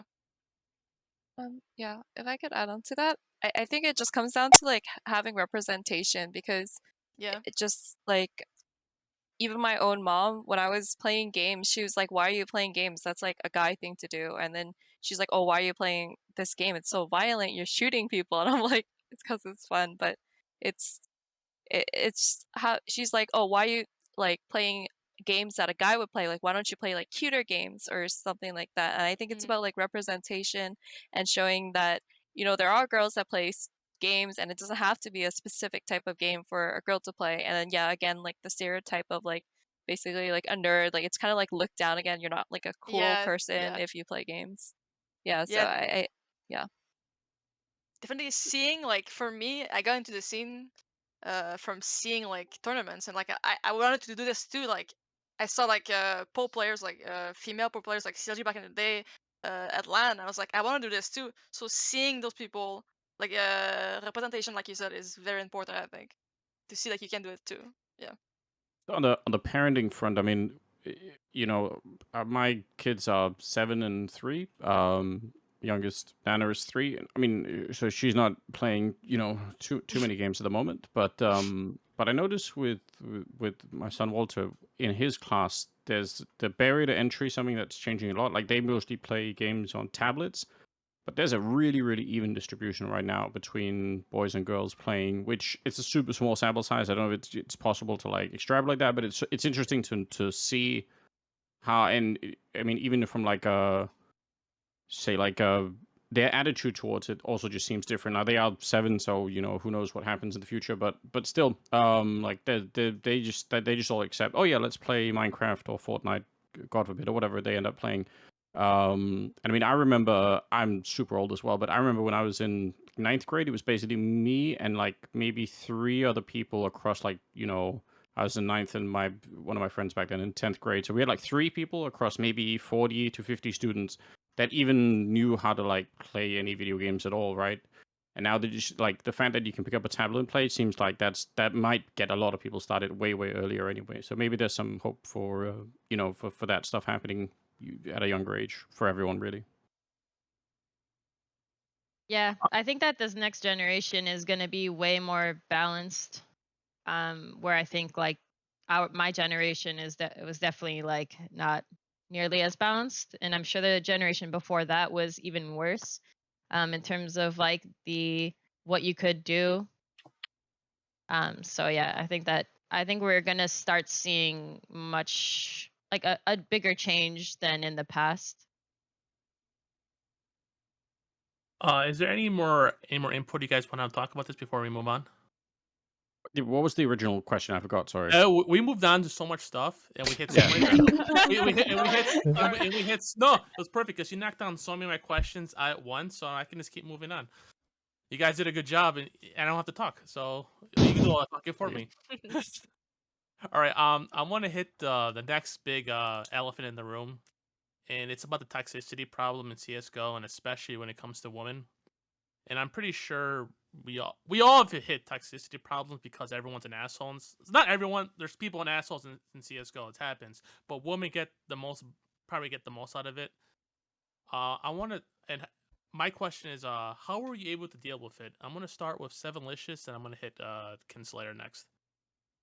To be honest, I think everyone needs everyone probably agrees on that you like get used to it. Honestly, like in the beginning it was really hard, but right now I don't really care anymore because I've been through so much comments and hate, because obviously it's internet. People don't think that it's actually a person behind the monitor, but I'm just used to it, so it doesn't really affect me that much anymore. Of course, if I'm having a bad day, it can affect me more, but yeah, I think I'm just getting used to it, which is kind of sad, to be honest, but yeah. I want to do a little follow up there. Like, when you're like pugging an MM, like, did you like when you did voice comms or anything like that in game? The minute you start talking, did they start like throwing insults? Like, there was a Reddit clip like literally this beginning of the week. Like, I think it was on top Reddit with the person doing the pistol round. She said something and they all vote kicked her. Like, did you deal with that sort of issue? Yeah, like sometimes it's very like at least in like it's like 50-50. Sometimes they just like instantly hate you just because you're a woman, and sometimes they're like over like simping for you. It's never like it's not often it's just like normal. You're a CS player. It's always like you're a woman. Either it's good or it's bad. Kin, same question. Gives you a different region. Well, I would say I'm a little bit split on it. Like, on one side, I would feel that you have to grow a thick skin for it, but on the other side, I also feel it shouldn't be that way. You know, like, it shouldn't be that you need to mute people or like you need to get used to it. I feel like, obviously, guys also have toxicity between themselves, but yeah, I have to say sometimes being a female, you can feel it a little bit more. Luckily for me, I haven't felt it recently, but I think when a girl just starts gaming, it's the worst because obviously then they're gonna see you as the typical bad female player. But I have to say, like, it's always in the back of your head, like, are they thinking that, you know, are they thinking like this chick is just gonna throw the game or something? But yeah, I would say like recently it's I haven't had that, and especially like the competitive scene is, but it's way better. Like obviously you get the chance of either having a random being toxic or, but yeah, I would say people that know who you are or they know what you have achieved, like they would be way more chilled with you. So yeah. Dinya, I have a question. The same question, but since you're in Brazil, is it the same type of environment, the toxicity problem in Brazil? Oh, you're muted, Dinya. I'm sorry. You're- We have the same problem here, and uh, it's what you said. We don't need to mute. We have to do something else. We have to make them understand that this is not right. But in the moment, there's nothing I can do. So I just have to do it and reporting. But I think we have to, I don't know, show them that it's not a good, this is not good. I don't know how to do it, but I don't know. I think I'm gonna go with you. Like, say you do not know like what we can do. Like, I think it's just a human. I don't. I'll not human issue. Like before, like I say, social media kind of ruined how people were a little. Like everyone just got protected in their cave at home, and throwing insults at people behind their screen, and they don't really give a shit because where are they gonna find them? No one like when I was gaming a little, when I was gaming, like I never had that issue because it was always with I had social media. We're playing beforehand and we're talking with people, and I think that's an issue at hand. Just people are just lost the ability to communicate with people. I just want to say that, and I think a lot of people would agree on that. I think just people do not know how to communicate. I know Anders wants to say something before we open it up. Yeah, it's more like actually like a follow-up question, but Go ahead. Go ahead. I had this intuition. I don't know if it's really true or not, but I had an intuition that for a lot of guys, especially maybe like you know, let's say like around 20 or younger, or maybe mid 20s, I don't know. I feel like there's also, I'm not sure anyone ever says this out loud or thinks it in their own head or anything, but it might just be like an assumption that maybe people aren't even aware of, that it's possible that while, you know, like the guys are there to play because they're like engaged in the thing and they're competitive and they want to win and like all the rest of it, it's possible that like maybe the girls are there just for the attention. Like I feel like that's something that happens. I wonder if that's something that like as an open question, if that's actually like if that's something that people sort of notice a lot. I mean, maybe and to begin with, it might even be worth saying it is a little bit ridiculous to even have that as a thing to charge people with, because like, you know, on some level, who doesn't want attention, right? But I think there's some negative stereotype that's like associated with that. So I'm just wondering if that's something that people, because when I started thinking about the CSL Impact stuff, I've thought about a little bit, and I talked a little bit to ESL and talked to a bunch of the other people that worked on the product so far. And one of the things that I wanted to try and figure out if it would be possible to come up with like a strategy to move the conversation to like a more interesting place. So like the thing that we talked about earlier with regards to having to say the money isn't coming out of the male scene, like that's like that would be a cool place. If we could start the conversation on the other side of that, then we've made some sort of progress, right? And similarly, I feel like if we can get to the point we could say, well, like can we get to the spot where we can at least say that the women aren't just here for the attention? Like they might be here maybe because just like everyone else playing, they just might they want to win and all the rest of it. But I don't know if that intuition is like I have no way to test that, right? It's just like when I sat down to think about it, that was one of the areas where I thought if we could if we could move the conversation somehow on the other side of that, that'd be helpful. So I don't know if anyone has any comments on that, but that was I thought a lot about it, and that's just one of the things that came to my mind anyway. We can open the floor, we can some people talk about some of the toxicity issues and stuff. I'll open the floor if anyone wants to talk. I can. Does anyone want to go before I add to Anders? Go ahead. Okay, I don't want to be talking over everyone, but no, I think that moving the conversation is important. Maybe there's a reason why the conversation hasn't been moving. Maybe that's a good thing to think about for any of us. I think a way to move the conversation in terms of what you're saying, Anders, I've had a thought about this recently. Even for myself, I realized I got kind of annoyed over time of people always thinking that all women don't work hard, no one gives a shit, and we're all cash checking. And so I guess I decided kind of prove people wrong by showing them.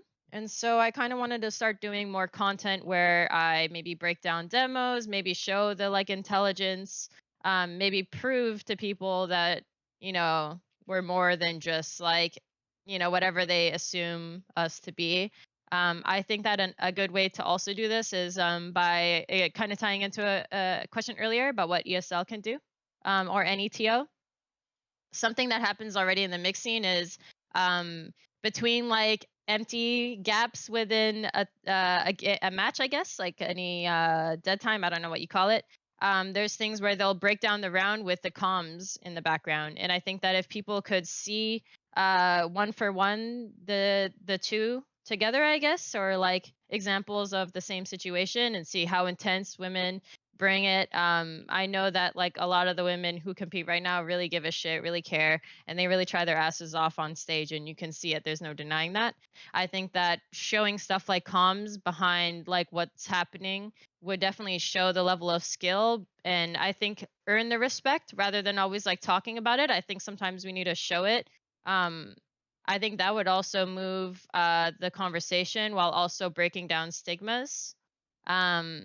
Yeah, so I think that that's one thing. I think it's hard to talk about toxicity, which is why I've often shied away from it, because a lot of what ends up happening is you get the whole everyone gets shit on the internet, and they try to minimize the experience, and it's I think with any type of thing where you're trying to bring awareness to something, it's women aren't saying that nobody gets shit on the internet. Everybody gets shit on the internet, and it's not saying that if you get shit on, you're a guy and you're getting shit on for this thing. No one's saying that's okay. I think there's a big difference between banter and being sexist. I give banter all the time, and I've never made someone cry. I've never made someone hate their life through just light banter. You can be friendly and give banter. I don't think that you have to be sexist and just put that under the rug of trash talk. There's a point where we should draw the line, not just in sexism, but just shit that's just not cool. And I think that no one's out here saying that nobody gets trashed on, but I just think that it's often the conversation is oh, well, everyone gets shit on, and women are just sensitive. That's how I portray that that very common take. And if every girl out here is saying they deal with it, they experience it. I have been playing for 8 years. I do not solo queue. It doesn't matter how good you are. I'm It's better than so the vast bad. Yeah, oh my majority of God. players, It's so and I'm not safe. And if I'm not safe, if the girls in here are not safe, your average girl is not fucking safe. They're getting in a pug. They're they just can't peacefully play. And if you get on a game and you just can't even play a single game without having to hear the same bullshit every day, It's painful. dude, that shit is so tiring. I literally don't solo queue. I've been playing this game for so long, and I play with friends. I play FPLC, or I don't play at all. I deathmatch and I watch demos. I do not subject myself to solo queue.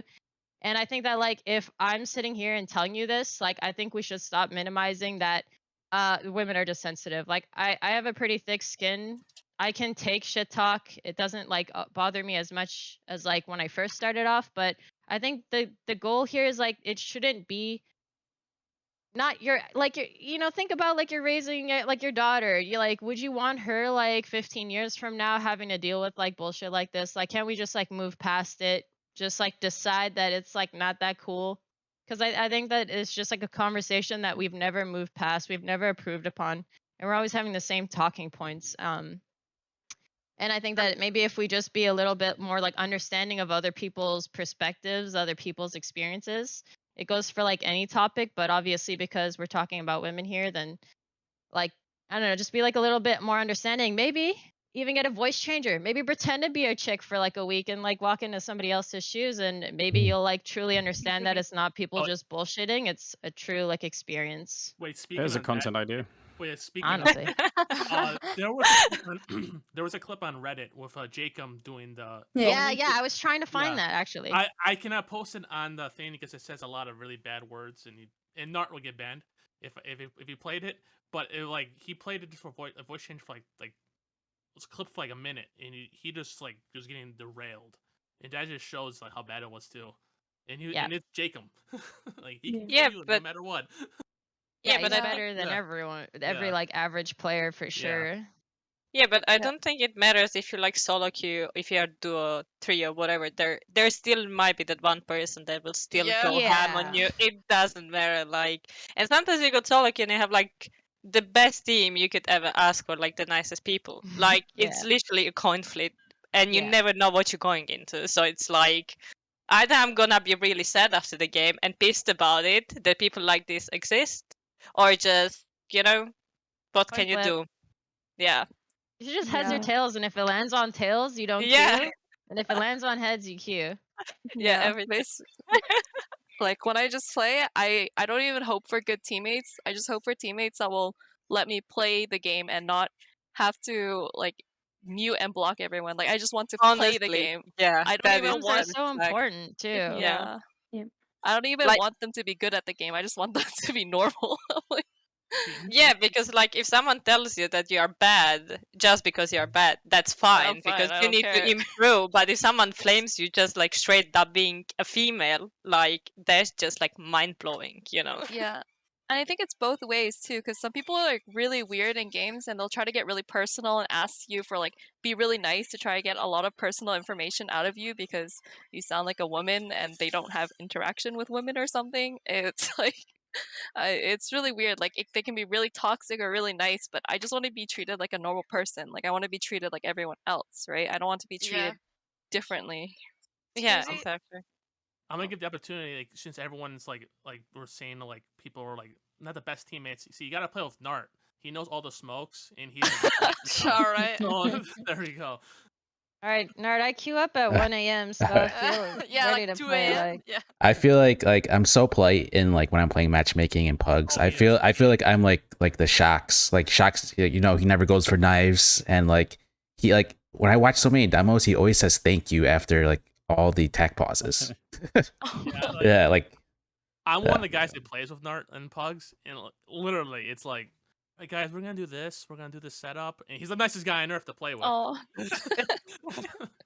All right, Anders, did you want to say something? Yeah, I had like two. I mean, first of all, there might be like let's say that you had someone on your team that you thought for whatever reason you thought they might not be like the best player. I mean, if you made that decision based on the sound of their voice, then that's obviously bad news. But if for whatever reason you did that, surely the number one thing you could do to make sure that they really were going to be not like a particularly good asset to the team is to like make them feel really bad in the middle of the game, like that. So there is, I think some of those people reveal themselves a little bit if that's their approach. Now it might still be not exactly a great angle if you say, oh, you're a woman, let me help you to play, because you might not know how to do it. Like that might also be a questionable approach, but at least for some people, it's obvious when you hear the recordings, or if you play with any female friends, it's obvious that they're not really even in it to like, they're not even trying to help. They're actually trying to actively do the opposite. Like even if it means losing the game for themselves too, which is super disturbing. But that's just a sort of a passing comment. And just what Gooseberry was saying earlier about like the voice comms and everything kind of made me think about like I think the first female game that I really watched was at Copenhagen Games in 2013 or 14, I think. And something I don't know exactly what the balance is here, but something that was really interesting to me back then is like how crazy the yelling was between the female teams, which I thought was really funny and really that made me way more interested. Now, back then it was with the male scene too, because people were kind of sat right in front of each other and there weren't that many cameras around, so people were yelling some truly insane stuff, which is I think is amazing. But the women were way more aggressive than the men were. I think to the point where probably if anyone had been recording some of that stuff, it would have been real bad news for people around today. Not that I think it should be, but just that, like in terms of, again, media training and all the rest of it, like a lot of stuff was said back then. But that always made me think, when you then, even back then in 13, 14, whenever there was like a portrayal of the female scene, it scrubbed all of that out somehow. Like, I'm not sure if anyone ever made the conscious decision to say, well, let's not show any of that. But the fact that it was never there kind of made me think, damn, that means that sort of the passion for the people that play gets washed out somehow, and that's a huge loss in my opinion. Now the way that I think about things always, if I have to think through something, I don't know if this makes sense to people, but I try and like think of like the upper and lower case like limit of it. So let's just say that we said we wanted female Counterstrike to be like, like maximum theater WWE type stuff. So you would have like, it would be very little to do with Counterstrike and maximal to do with, let's say, like, sort of like cat fighting or something. Like, you have like, all you do is try to make people argue and say crazy shit to each other, because then it's like really entertaining for people to watch, even if the Counter-Strike is essentially almost non-existent. That might be a really bad approach. But the other approach, which I think we're doing now, on the other extreme, is we're sort of saying there's almost none of the personality involved, right? There's like, you're not allowed to see like any of the women like become like super passionate about it, and sometimes say stuff that might be, yeah, like, if they had like 5 seconds more to think about it, maybe they wouldn't say exactly that. But I feel like there should be room for people to do that. Like, it is a competition. I'm sure if you take like a microphone on any like soccer or football or whatever we like to call, like any sports field, people are going to be saying insane shit to each other in any sports game, and I think there should be room for that. Like, as long as people are somewhat civil when they leave the competition, it's probably fine. So there's something there that, like, I don't know what the balance is between. And by the way, I should say too, this is something that we're hugely lacking in the male scene as well, and I really hate it. Like, we don't have to turn it into theater, but we definitely need more stuff like that. Like, we need more, like, again, I think I mentioned this earlier in the context of like content that we do between tournaments and all the rest of it. Like, there's nothing worse than having a bunch of people who all sort of agree that on any given day we could all win, and they're all really nice guys, and everyone kind of deserves to win, and it's like, it's anybody's game. Like, that kind of stuff is really boring. Like, I'd much rather hear someone say, we're going to crush our opponents, and even more so, we don't even really like them, and actually we look forward to winning. Like, that, if someone says that, I'm like, damn, like, I need to watch this game. Like, I really need to find out who's winning this, because I'm so interested. So that's just something to think about, that I think is like, from like an optics point of view, is a little bit of a shame when it comes to the female scene, but the male scene suffers from it more. I just think the male scene has the extra legitimacy that people don't notice that it's happening, but it's a problem both places, really.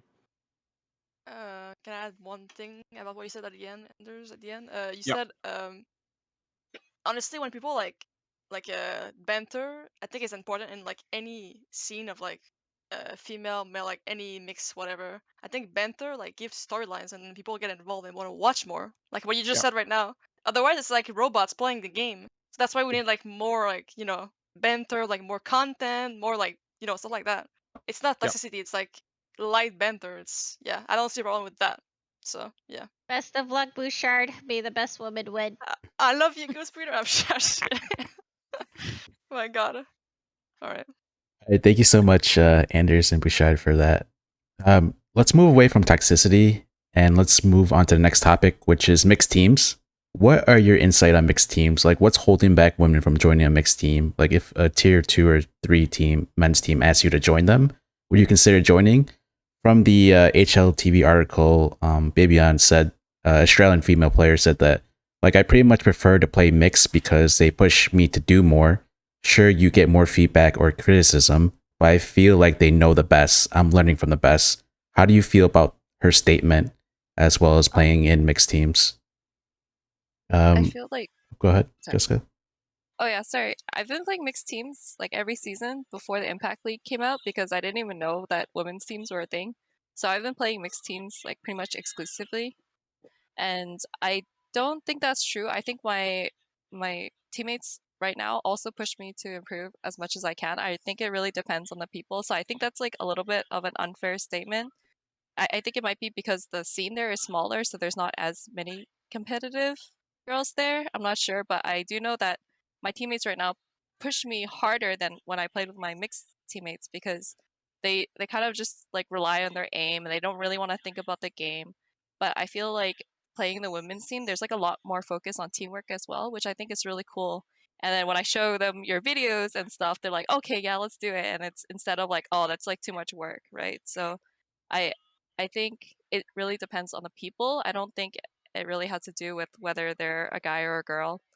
And yeah, I think it's just like if given the opportunity, it would just be assessing the people, like their character and like chemistry. So Yeah. Kinslayer is in the mixed team, if I'm correct, right? She muted herself, I think. Yeah, Oh. sorry. No problem. Yeah, I've been in a mixed team for about 2 years now. Yeah. All right, throw on some input on them on it. Well, Oh well, yeah, I didn't know about the other regions that much, but for us, there aren't many females that I know of that are in mixed teams. Generally the guys do avoid it from what I've heard and what I've seen. I was lucky that I got approached, and we're not the top mixed team. We're just like under top. We constantly go into the like the top league, fall back down, go back up. So, but it's nice for me. I feel there's a vast difference between the female scene and the guys. But for me personally, I do feel I learn a lot more from the guys, and it also pressures me to get better because I I don't know. It's hard to explain, but it's like they put like not directly, but the scene puts pressure on you to improve, so you can kind of prove yourself in the guys' team.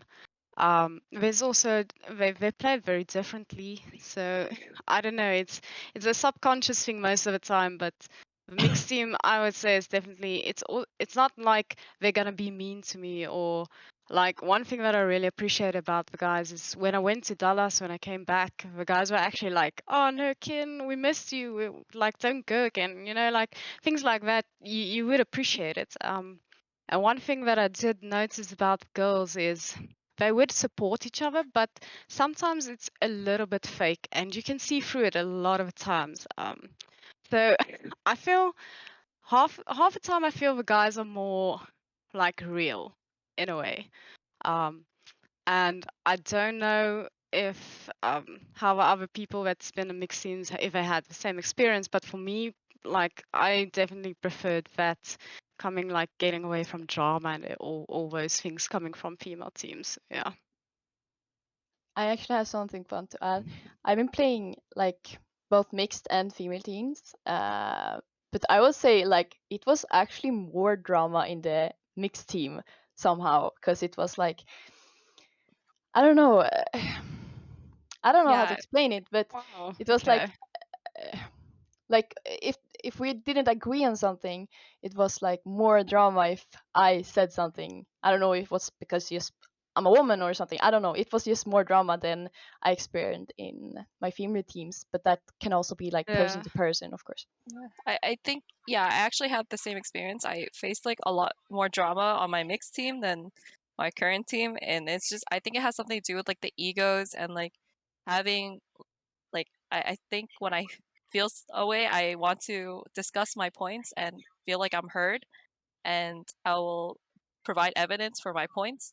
But that causes a lot of drama because I think they feel like I don't know whether it's because I'm a woman or whatever it is, but yeah, I felt like I had more drama on my mixed team, and they were always threatening to leave the team, and I was like, Oh wow. okay, yeah, it That's was. actually interesting. You. Yeah, they would like blame me if something went wrong, if I didn't read their mind, and Oh it's wow. yeah. So I feel like there's drama just depending on the person, to be honest. I mean, it depends for everybody. Like, Yeah, every I played team is for mixed different. teams. Like, I played for mixed teams for years, and obviously, sometimes it's a bit harder to be taken seriously. You have to like work harder. But once you find like a good group of people, it's not all bad. Like you can find Yeah. obviously there's drama with both sides. I don't see any like I wouldn't say better sides, but like you can find good players, good teammates, respectful that respect you. It's just a bit harder with men, I think, sometimes. But like you can still find like a good group of people, and like they respect you and treat you like normally, like like a human being. So I think it's just different with every person, each experience. But yeah, it's possible to do both. To be comfortable Yeah. and respected. Yeah, I think I'd like to Mhm. touch on it too, because I think something that's good to remember as well is obviously within the mixed scene, there is higher levels of play. So, in any sense, if you play with players who are better than you, you're likely to learn more, right? Yep. I think that people are all different, and depending on what kind of team you have, you're gonna have a different look, you're gonna have a different experience. I think it's very common. I think I haven't played mixed CS since for like ages. I did start off in mixed CS and I had a cool squad. But what I do is I play FPLC. So I also play like cash cups with friends of mine, usually in like a mixed setting.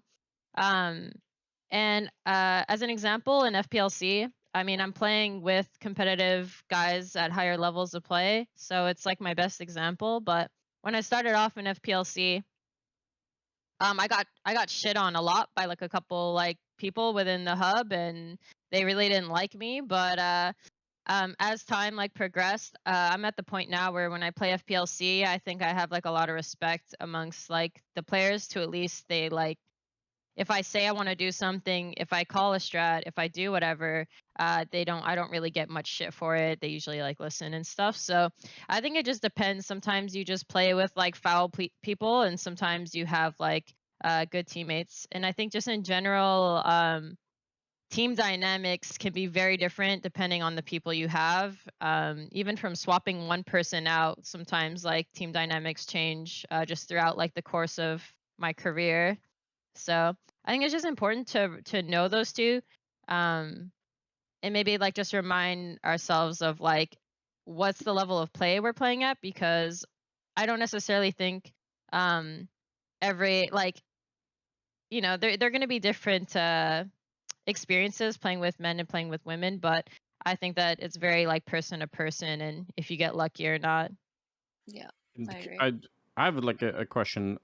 I just this is something that I imagine could become a problem.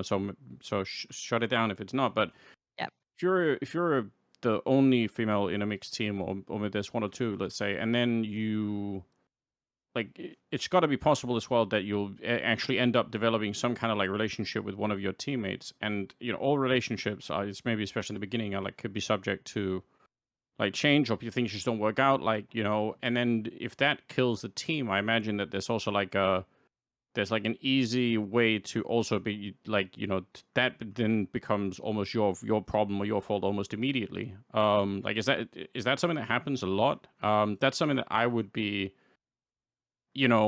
I would I don't know if I would, maybe that's difficult to say, but I could imagine that might be something that's also like you almost have to have in the back of your mind, is like if this blows up, then it's almost automatically going to be my fault. Does that make sense? I think it's just a very safe rule to not mix like relationships with business. I think like I don't think I would like, even if I had the opportunity to play on a team with like John, for example. I mean, obviously that's not going to happen. But if I had the opportunity, I probably still wouldn't take it, because I just don't think that like, I mean, we both agree like like relationships and workplace, I don't think should ever mix, especially in a team dynamic. Whether it's your coach, which has happened, I've been on teams that it's like a coach to like IGL and they're like married, and it creates like bias. Yeah, it's a very clear example, but it's a bias, right? And it creates like issues within the workplace. And I think the same applies to like dating each other. I think that, I mean, you should just like, I mean, easier said than done, but I just think you should avoid that to begin with. And I guess if you guys end up dating and you're not necessarily on an org, maybe go to different teams or something. But yeah, I just don't think it's like a good idea. Yeah. Yeah, I would agree with that. It can also happen with female players like in the same team, by the way, like not just male. Like obviously you guys Chicks know, could but date each other, yeah, true. I have a mixed opinion about this. Like I think it's better not to, but I do think it's possible if it's the right people. That's all I'm gonna say. I think it's possible, but better not to. So yeah. Yeah. Is there any more on this topic before we move on? Nope. We're all good? I think so. All right. There's another topic that's kind of newly brought up in the last couple years, especially in the sports world, and it can be correlated into the esports world, and that's the topic of trans people competing in tournaments and in sports in general. I almost want to know the opinion of how what's your opinion of the trans people competing in the CS scene? That being from like the players, the tournament organizers, and just the other esports organizations. Heku, do you have an opinion on this? I think that like transgender women should be competing together with with other women. Like for example, when it comes to Impact, and it's exactly like what we see when it comes to physical sports. There's can be like a huge discussion about it, like how it needs to be regulated or like whatever needs to be done. But when it comes like if we are we are pushing for the idea that like men and women in esports can be competing like on the same level, for example, that you cannot say that like for example the fact that like your genes are a little bit different, you cannot compete like now with us. If you consider yourself a woman, you should be able to play in Impact. And I guess like one of the ideas when it comes to Impact is like this inclusivity, like to create this environment where like also transgender people can have like a safe space. Fearless, Yeah. do you have anything to say before I move on Yeah. to everyone? Well, the whole thing is, I think, transgender women in this case should be able to join the ESL Impact scene or any women's tournament, and it's we are not splitting it because like biological factors, blah blah blah blah blah, how that can play a part in normal traditional sports, but here it's because it's a marginalized group, and the trans community definitely falls under that completely same umbrella, so they should just belong in here. I'm gonna open it up. So everyone can say an opinion. So if anyone wants to talk. Yeah, I have trans teammates on my teams, and I feel like what Vela said is really true. Like, they're super marginalized, and I feel like they face just as much, if not more, harassment than other women. It's just like I hear like some of the things that my teammates have to go through when I queue with them and they speak, and people hear their voice and they see their name and they just instantly attack them. It's like super unacceptable.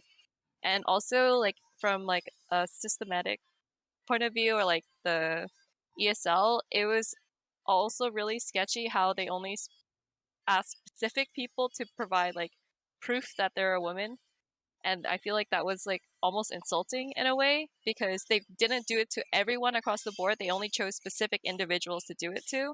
And I feel like that is sort of weird in a way. I feel like they should just enforce it across the board if they're going to do that. Because otherwise you're sense. singling people out and it's not a very good feeling.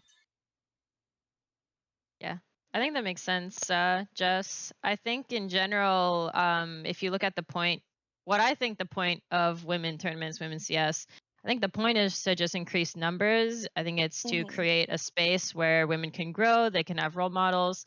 I don't think there's any problem with like trans women being a part of the scene. Again, like there's no, it's not Right. like we're playing sports. There's no real difference, and I'm a big believer that I don't think there's like much of a difference separating like men from women from competing at higher levels. I think it's more again like just the history of things, and I think encouraging growth, encouraging more numbers is the biggest part of like the whole point of this to me. So I think like especially for that reason, there shouldn't be any issue. Yeah, and I think like women typically, I hope, would also think that because I mean I think that we are all like capable of playing against men, and I don't think it matters. Yeah, I think the Impact League is kind of like there's like two benefits. One of it is just increasing women playing, and then the other one is like providing a safe space for marginalized people. So yeah, I definitely agree. Yeah, and I feel like already like Impact kind of proves that like a transgender person does not really have like some kind of like advantage over like a like like a biological woman like was like born and assigned and stuff like that, like when it comes to just genetics. um I'm just saying this, for example, like when it comes to like for example Enigma Galaxy, right? Like they managed to prove that like yeah, they are the best, even though like they were like they were born like the way they were, right? Like in in the finals, like for 2 seasons in a row, we had, for example, like a Brazilian team that has a transgender like player, and she plays amazingly. But it's not a situation when she's like just like like she's the best on the server, just destroys everyone. Like in the first season in Dallas, we crowned oh my god, I'm blanking out the MVP, the best Anna. opera, Anna, like right, like and then like in the second season we crowned Vilga, right? Like, this like I think already kind of proves that there's no huge some kind of advantage that like really pushes like transgender people and they cannot compete with the rest of the scene. Yeah, exactly. Does anyone else have any other points before we move on? I think we all agree, right? Yeah. Yeah. I think we should. It's 2022. Um, now I'm gonna hit another point. I'm gonna move to another point now, and that is Valorant, which I do believe I hate the game, and I do think it sucks. But I've asked, has any of you ever considered doing the Switch? Yes. Oh, who said? Yeah. Yeah. No. I Nope. said No. yes. I haven't even tried Valorant till now, honestly. That's the Well, best response right there. like, Sheesh. I can say something about this if you guys want, because I like did the switch a little bit, but like came back because I love CS too much. But I think I did that switch because when COVID hit, the Valorant female scene, like at least in the NA, I don't know about like the whole world, but there was like Cloud9, TSM, like so many like misfits. I don't remember, like Shopify Rebellion, so many like teams, so many money. Like the scene was growing. It was massive. It was like bigger than CS was like ever was before with the female scene, and then the CS scene was like dead basically. So for me, that's like has no org, has to make a living, has to eat. Seeing this was like really encouraging. Even though I like CS better, I had so much more opportunities in the Valorant scene. But then I came back and this they announced the ESL Impact. So, but yeah, I did make the switch because the opportunities. There was like barely anything in CS. So yeah, that's why. But CS is better in my opinion.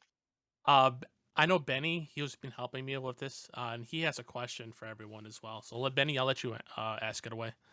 Yeah, I was helping with these questions. I thought, is there anything now that we've seen kind of the way the ESL Impact League has run for half of the year or over the half of the year, and then also game changers? Is there anything that within the Valorant scene, within that game changers scene, that you would like included in the ESL Impact tournament circuit, or even in terms of Dina's that Gamers Club doesn't provide that you think Game Changers does that you would like to see come over to CS? The prize money. I think. Ci sta detto. Oi? Sorry. I I go mean, first. Who goes first? yeah. You go first. No, Okay. vai, Jota, vai. Okay. So I think like the only like really great thing about Valorant and the VCT is that Riot actually helps the the organizations, and like Riot's put their own money into the game and to produce, and it's like insane compared to CS because Valve doesn't really involve in female CS.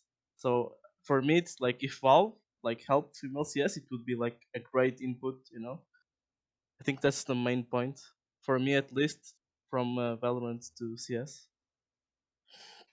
I think the media is really nice. I think I think they do a really good job of building up the hype around players, creating like storylines. I mean, I'm just like even watching like the videos they've made recently are like beautiful. Um I don't know, like if I was a young girl, I'd look up and I think that's like so cool. I think it's really like motivating. And even when I was like a young girl, watching, I watched like League growing up, and I thought like the stuff they made on the pros was like super cool and motivating, and I think that like seeing that in the women's scene is really nice. You know, and in a perfect world, Gaben might care about us, but you know, Gaben's yes, just worried about cases at the moment. Gaben Alright. doesn't like Counterstrike, and maybe one day he will. He loves the cases though. That will He give him. loves the case money though. Who doesn't? Was there anyone else like Anders, Heku, Fearless, anyone? Anyone Anders come- making I the mean, switch. Just Not I the think Valorant. Am I the only cry. one that switched to Valorant for like 3 months? What the hell? What the? I said No way. anyone. So. No, I- I feel like I'm the only one that switched to Valorant. Everyone just I stayed with tried CS. it. Oh, I okay. tried, but There's a meme I'll link Oh, okay. after this. It's like with Joe Pesci. He looks at the picture of all the stuff. He's like, "What the fuck is going on?" That's me every time I watch a Valorant game. So sorry, Anders, I cut you off. I'll let you talk. No, I think in terms of Valve's involvement or not, I mean, like that's that's a really big question. I think that's hotly debated like all across Counter-Strike. It's like how much do we want Valve to be involved? You know, I think we should be careful for what we wish for sometimes when it comes to that. You know, like, I think Valve have done a really crazy job with Counter-Strike in general, but yeah, in terms of them like taking the same kind of ownership that Riot obviously have, and I mean that Riot runs League the same way. Kind of hard to know what that would might actually do. So yeah, I don't know. I don't really have like a strong opinion either way. I always caution people because this conversation has been going on for like 10 years, and people say like, "Oh, I wish they could run," or like even just like the way that Valve run Dota, right? The international with the crowdsourcing and everything else, right? And people say, "Oh, I wish Counter-Strike could have that." It's like, yeah, maybe, but it could also be that if we actually got it for either the the female or the male scene, that we might end up in a space where we say, "Damn, like we kind of wish that they didn't get involved in this way because now there are maybe a lot of things that can't exist anymore." So I'm just always a little bit cautious when people get too glad, because it is cool to think about like, what if we had like a $20 million Counter-Strike tournament? Like I could do that too sometimes, but it's worth being careful, I think.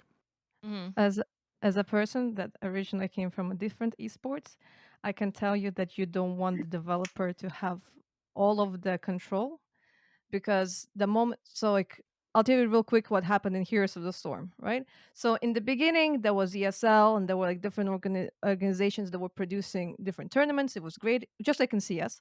Then Blizzard took control of all of the esports aspect, and then when they cut off, you can say like the war, it was done, because during the time when they took control over the scene, there was no point for professional players to play in anything ESL organized or anyone else organized. They were just playing what Blizzard was providing, right? So like you really rely on the developer to keep on like being interested and being invested. And then if the developer for some reason says like, okay, we're done, your scene is dead because everything else like already left.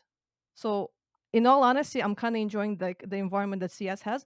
Yes, maybe sometimes I wish there maybe would be a little bit more attention from the developer, just a little bit. But I think the fact that there's like different organizations, there's like ESL, there's Blast, there's Starlight, PGL, you can keep on naming them like different tiers. That's great. That's helpful for the environment, because like if one of them fails, the rest will be only happy because there's another spot in the calendar. Like when the developer has full control, it's like putting like all of the eggs in the basket, like they let go and it's done, gone. I think it adds like good competition too, which is something I think we've also gained from Valorant, is like a competitor, where I think like getting rid of competitors usually doesn't end up that great. I just wanted to add to what Anders was saying.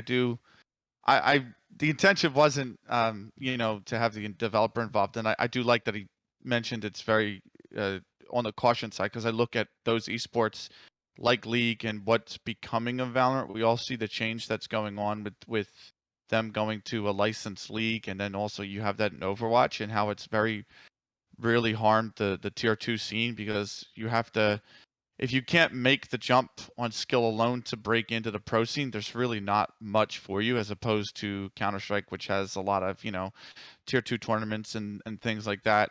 So I feel like, yeah, I do like that, would rather err on the side of caution. And I mean, I was thinking maybe even there could be a middle ground where you could say Valve say when they give out the majors, they say, okay, here's this tournament organizer can run the major, but they also have to run a women's event. But then it runs into the danger of saying, if that was ESL, for example, and they were made to run a women's event in order to host the major as well, would that just retract from what they're trying to do with the Impact League, and where else would that retract from the TOs spending more time and investment into creating a league system or a circuit system like ESL has done, or like Gamers Club have done in Brazil? So yeah, I do like that Anders has posted on the side of caution more. Go ahead, Anders. I was just gonna say, like, I think this is a topic that like requires like people smarter than me, but the problem is like I think that what Valve pay for right now for a major, if you asked any tournament organizer, they would tell you it's like they think it's not enough, right? Like they're playing for like flights and hotels and some prize pool stuff and some other things, right? But I bet they would say, yeah, but we're like renting a whole arena and we're shipping equipment around the world and we're flying in, like, there's so much that goes into building an event that they would already argue that they would want Valve to pay more. But I think if you're Valve, you might be looking at it differently. You might be saying, well, the problem is if we're doing that, we might also be incentivizing those organizations to not come up with like a viable business model because we're basically subsidizing their business, right? And I don't know if that could be true or not. Like, again, like that, someone smarter than me will have to figure that out. But I understand the argument from like both sides basically. And so the problem is if you're Valve and you go in and you say, okay, well, we're going to provide funding for like a female scene. Well, that might initially be like a really good move and it might sound like awesome, but it might create a different kind of problem down the road that might be like really hard to solve. So I don't know, like that's a huge thing. Yeah, I don't have like a strong opinion one way or another. I could see how you could end up in a weird spot if you mess it up, at least, To follow up on that regarding the devs with the tournaments, what about just a women's major? Would that work out if Valve got involved? I wouldn't complain. I wouldn't complain, but also I feel like we need to grow the scene more before thinking about a major for now. But I wouldn't complain either. Yeah, I think it's yeah. Grow the scene now, Julie. Yeah, you're Gotta right. think about the now, man. You're right. She's right.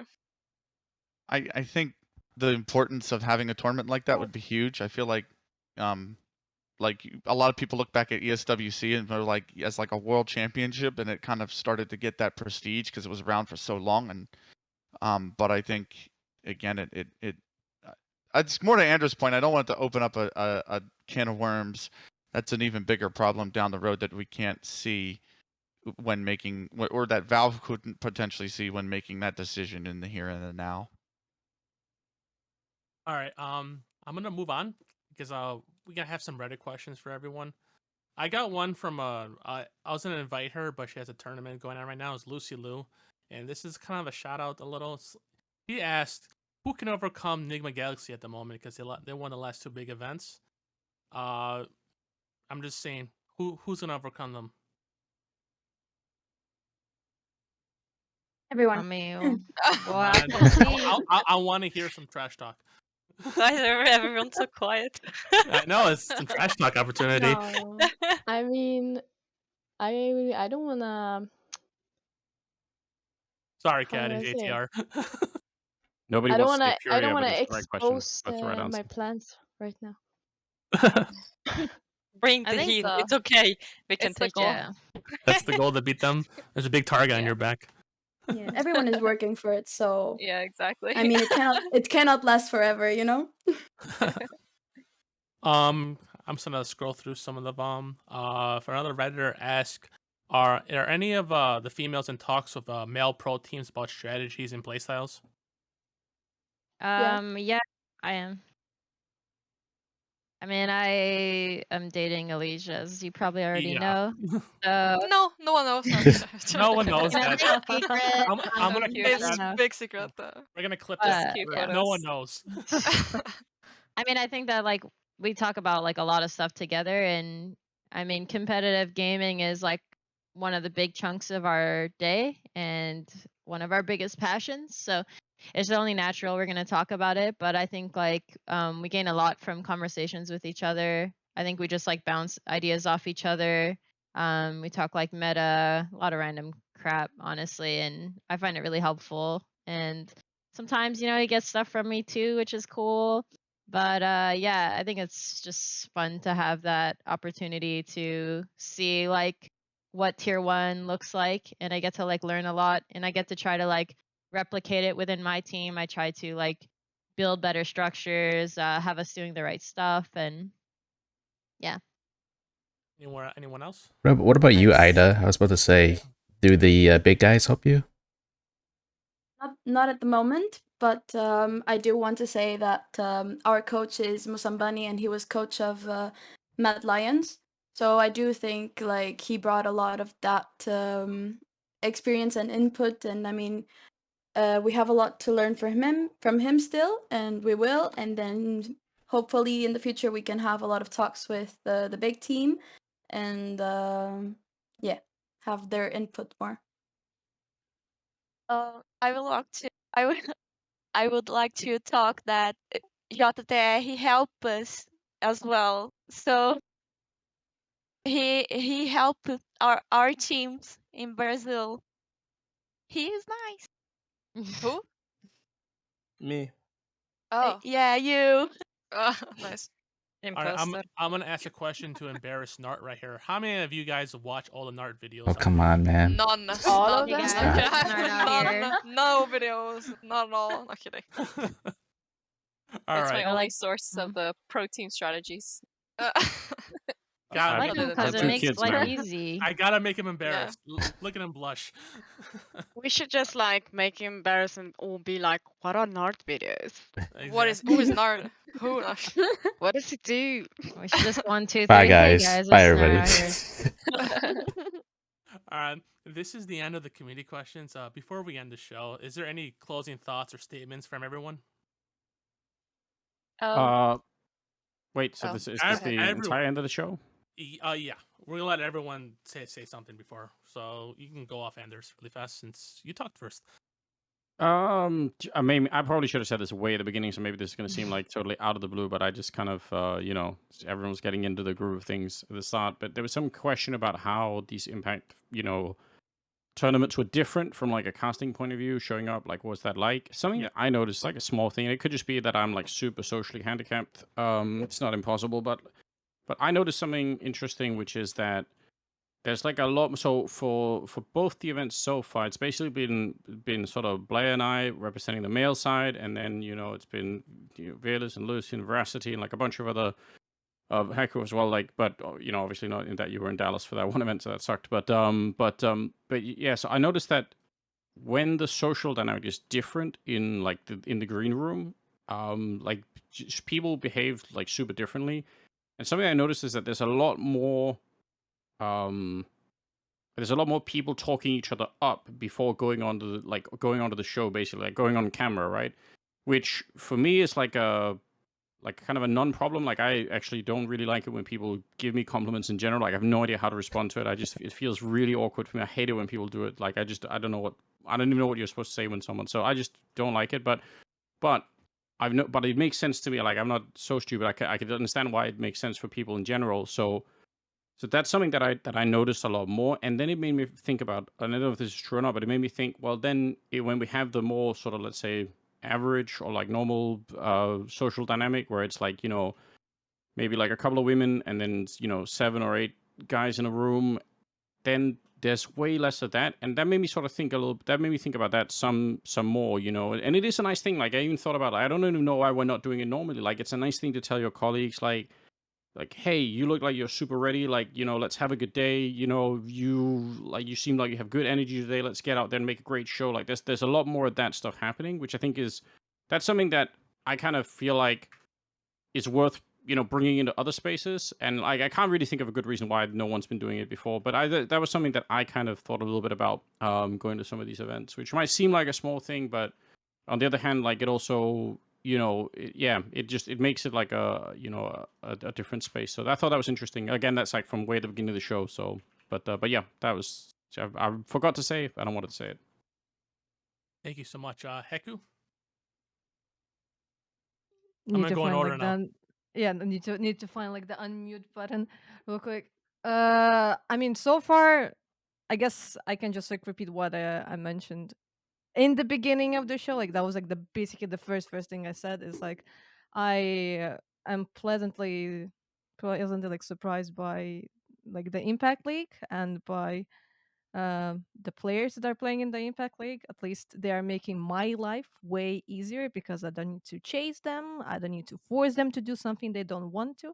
So, ladies, from the bottom of my heart, I'm saying thank you to you and to your teammates, whoever like gives me interviews and stuff like that, because it's always a pleasure to make interviews with you. I don't know, it was never hard. Not a single interview. It's like even if you don't know what to answer, you'll still like try to like fill in the air. You'll not be like, no, you'll not do a brokey to me.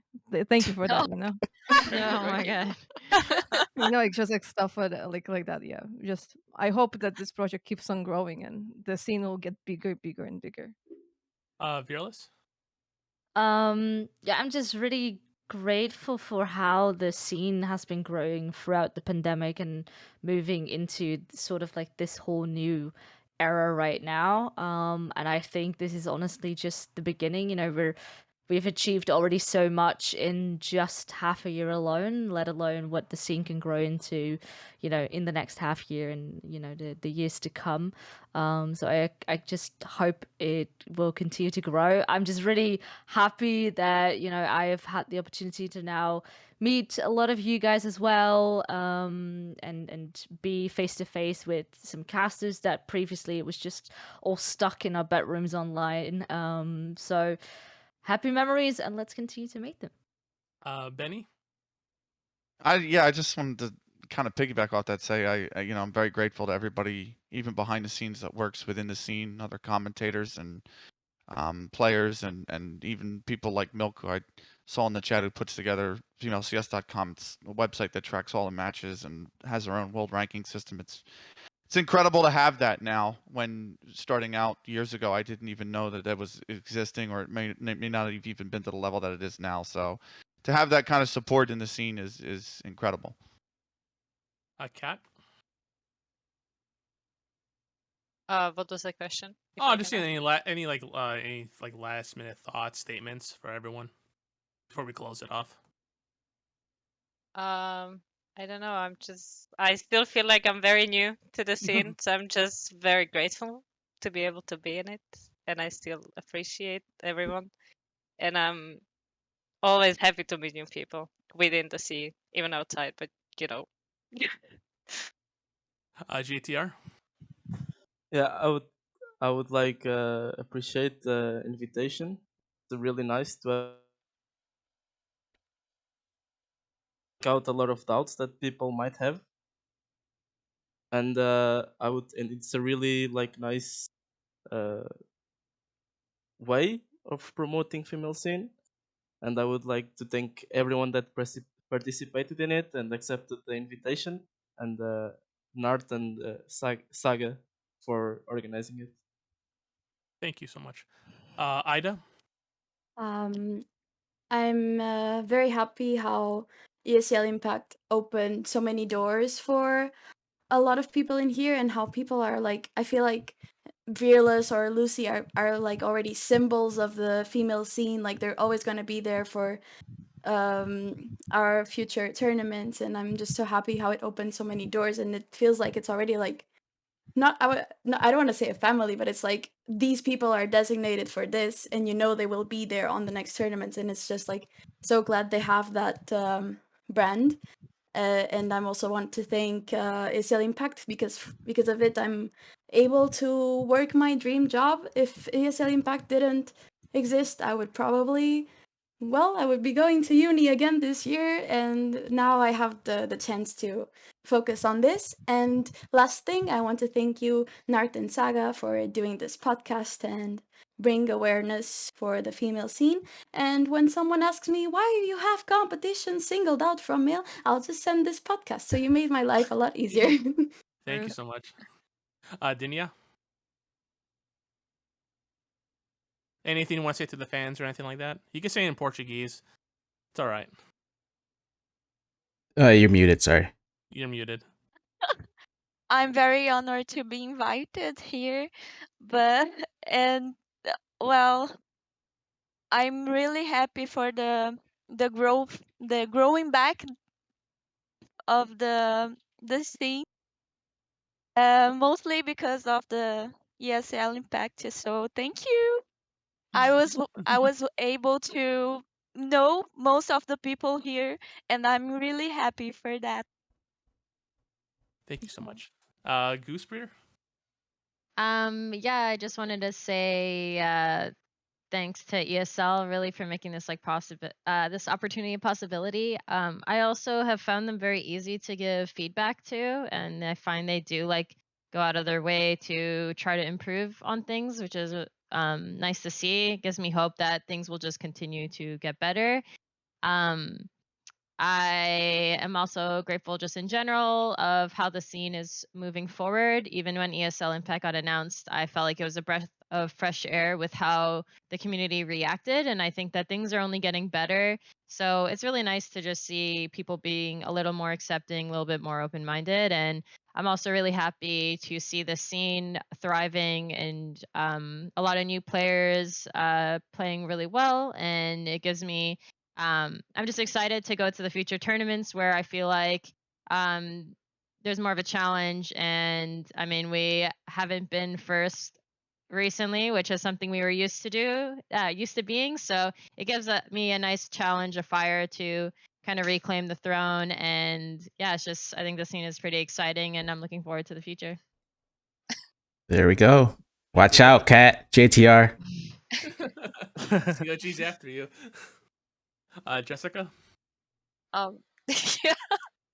Basically what everyone has said so far. Thank you again, Nart, Sagka, for inviting me. And yeah, ESL Impact, as much as I might criticize about some of the things that they organized, what they've done is just so huge. As Ida said, it's opened so many doors. And even though I'm still working full time, I also spend the rest of my free time on CSGO. And it feels like I'm working towards something. So it feels really good. And also, you guys all better watch out. Just because I have no org doesn't mean I'm not gonna come beat you one day. So better keep working hard. And yeah, I don't know what else to say. Sorry. That was good. That was good. All right, that's good. That's good. Bouchard? Oh, hey, that's me. What's up? Oh, I any just last wanna, yeah, statements? I just wanna say thank you so much to Saka. Sorry, I don't know Saka That's right. It's right. It's all right. and NarT for inviting me and thinking about me and having this podcast. I think it's very important, this discussion, and it's really interesting to me to hear like other regions' point of view, I guess. And I think we have so many people from different regions. That's really interesting to me. And like opens my mind a little bit, because it's always different from each region. And I'm really excited about the female like CS:GO scene growing again, because like that's what I want. I eat CS. I love CS. I want to play CS. That's what I want to do. And again, like Jessica, I'm not signed yet, but I'll do my hardest to be the best and like get signed and like compete. And I guess I'm just grateful for like from ESL and like also like all the casters, like experienced cast to get involved. I think it's helping the scene a lot to grow, and everyone just watching, and I'm just grateful and excited to compete. So. Sevenlicious? Well, everyone said so much. I don't even know what to say anymore. But yeah, I'm also super grateful, and I think this is super important with like discussing all the things we've discussed. I can talk. All the things we've discussed. Yeah, I'm super grateful for this. I'm grateful for ESL Impact and everyone that's looking and watching here in the stream. And just supporting the woman scene. It's very nice. And finally, Ken Slater? And now I have basically to say everything that everybody has been saying, so in different words. But thanks NarT and Saga for this opportunity. It's really nice having a chance to see what everybody has to say from their regions, their insights. But also, I think ECL is doing a great job. Especially since they started including like our regions, the smaller regions. It would be nice to see even more regions as well competing and Yeah, just generally seeing the scene grow. So, but yeah, this is a great start, and I can see that it's only gonna get better. Before I move into NART, I was going to say thank you all for joining. And also, if you ever find a smoke or a utility, NART will break it down and he will break it and just unload it into his YouTube channel. Your strats aren't safe with NART. NART, I'll let you finish it off. Thank you, Saga. I want to give a huge shout out to Saga for putting the show together, for managing all the guests. So thank you, Saga. And then another big shout out to all the guests that took their time out the day to be a part of the show. I hope we all learned something new today, gained some new perspectives, and will continue to support the women's CSGO scene in NA and internationally. Thank you, everyone. And that's going to end the episode 8 of CS Out Here. We'll see you next week. Bye-bye.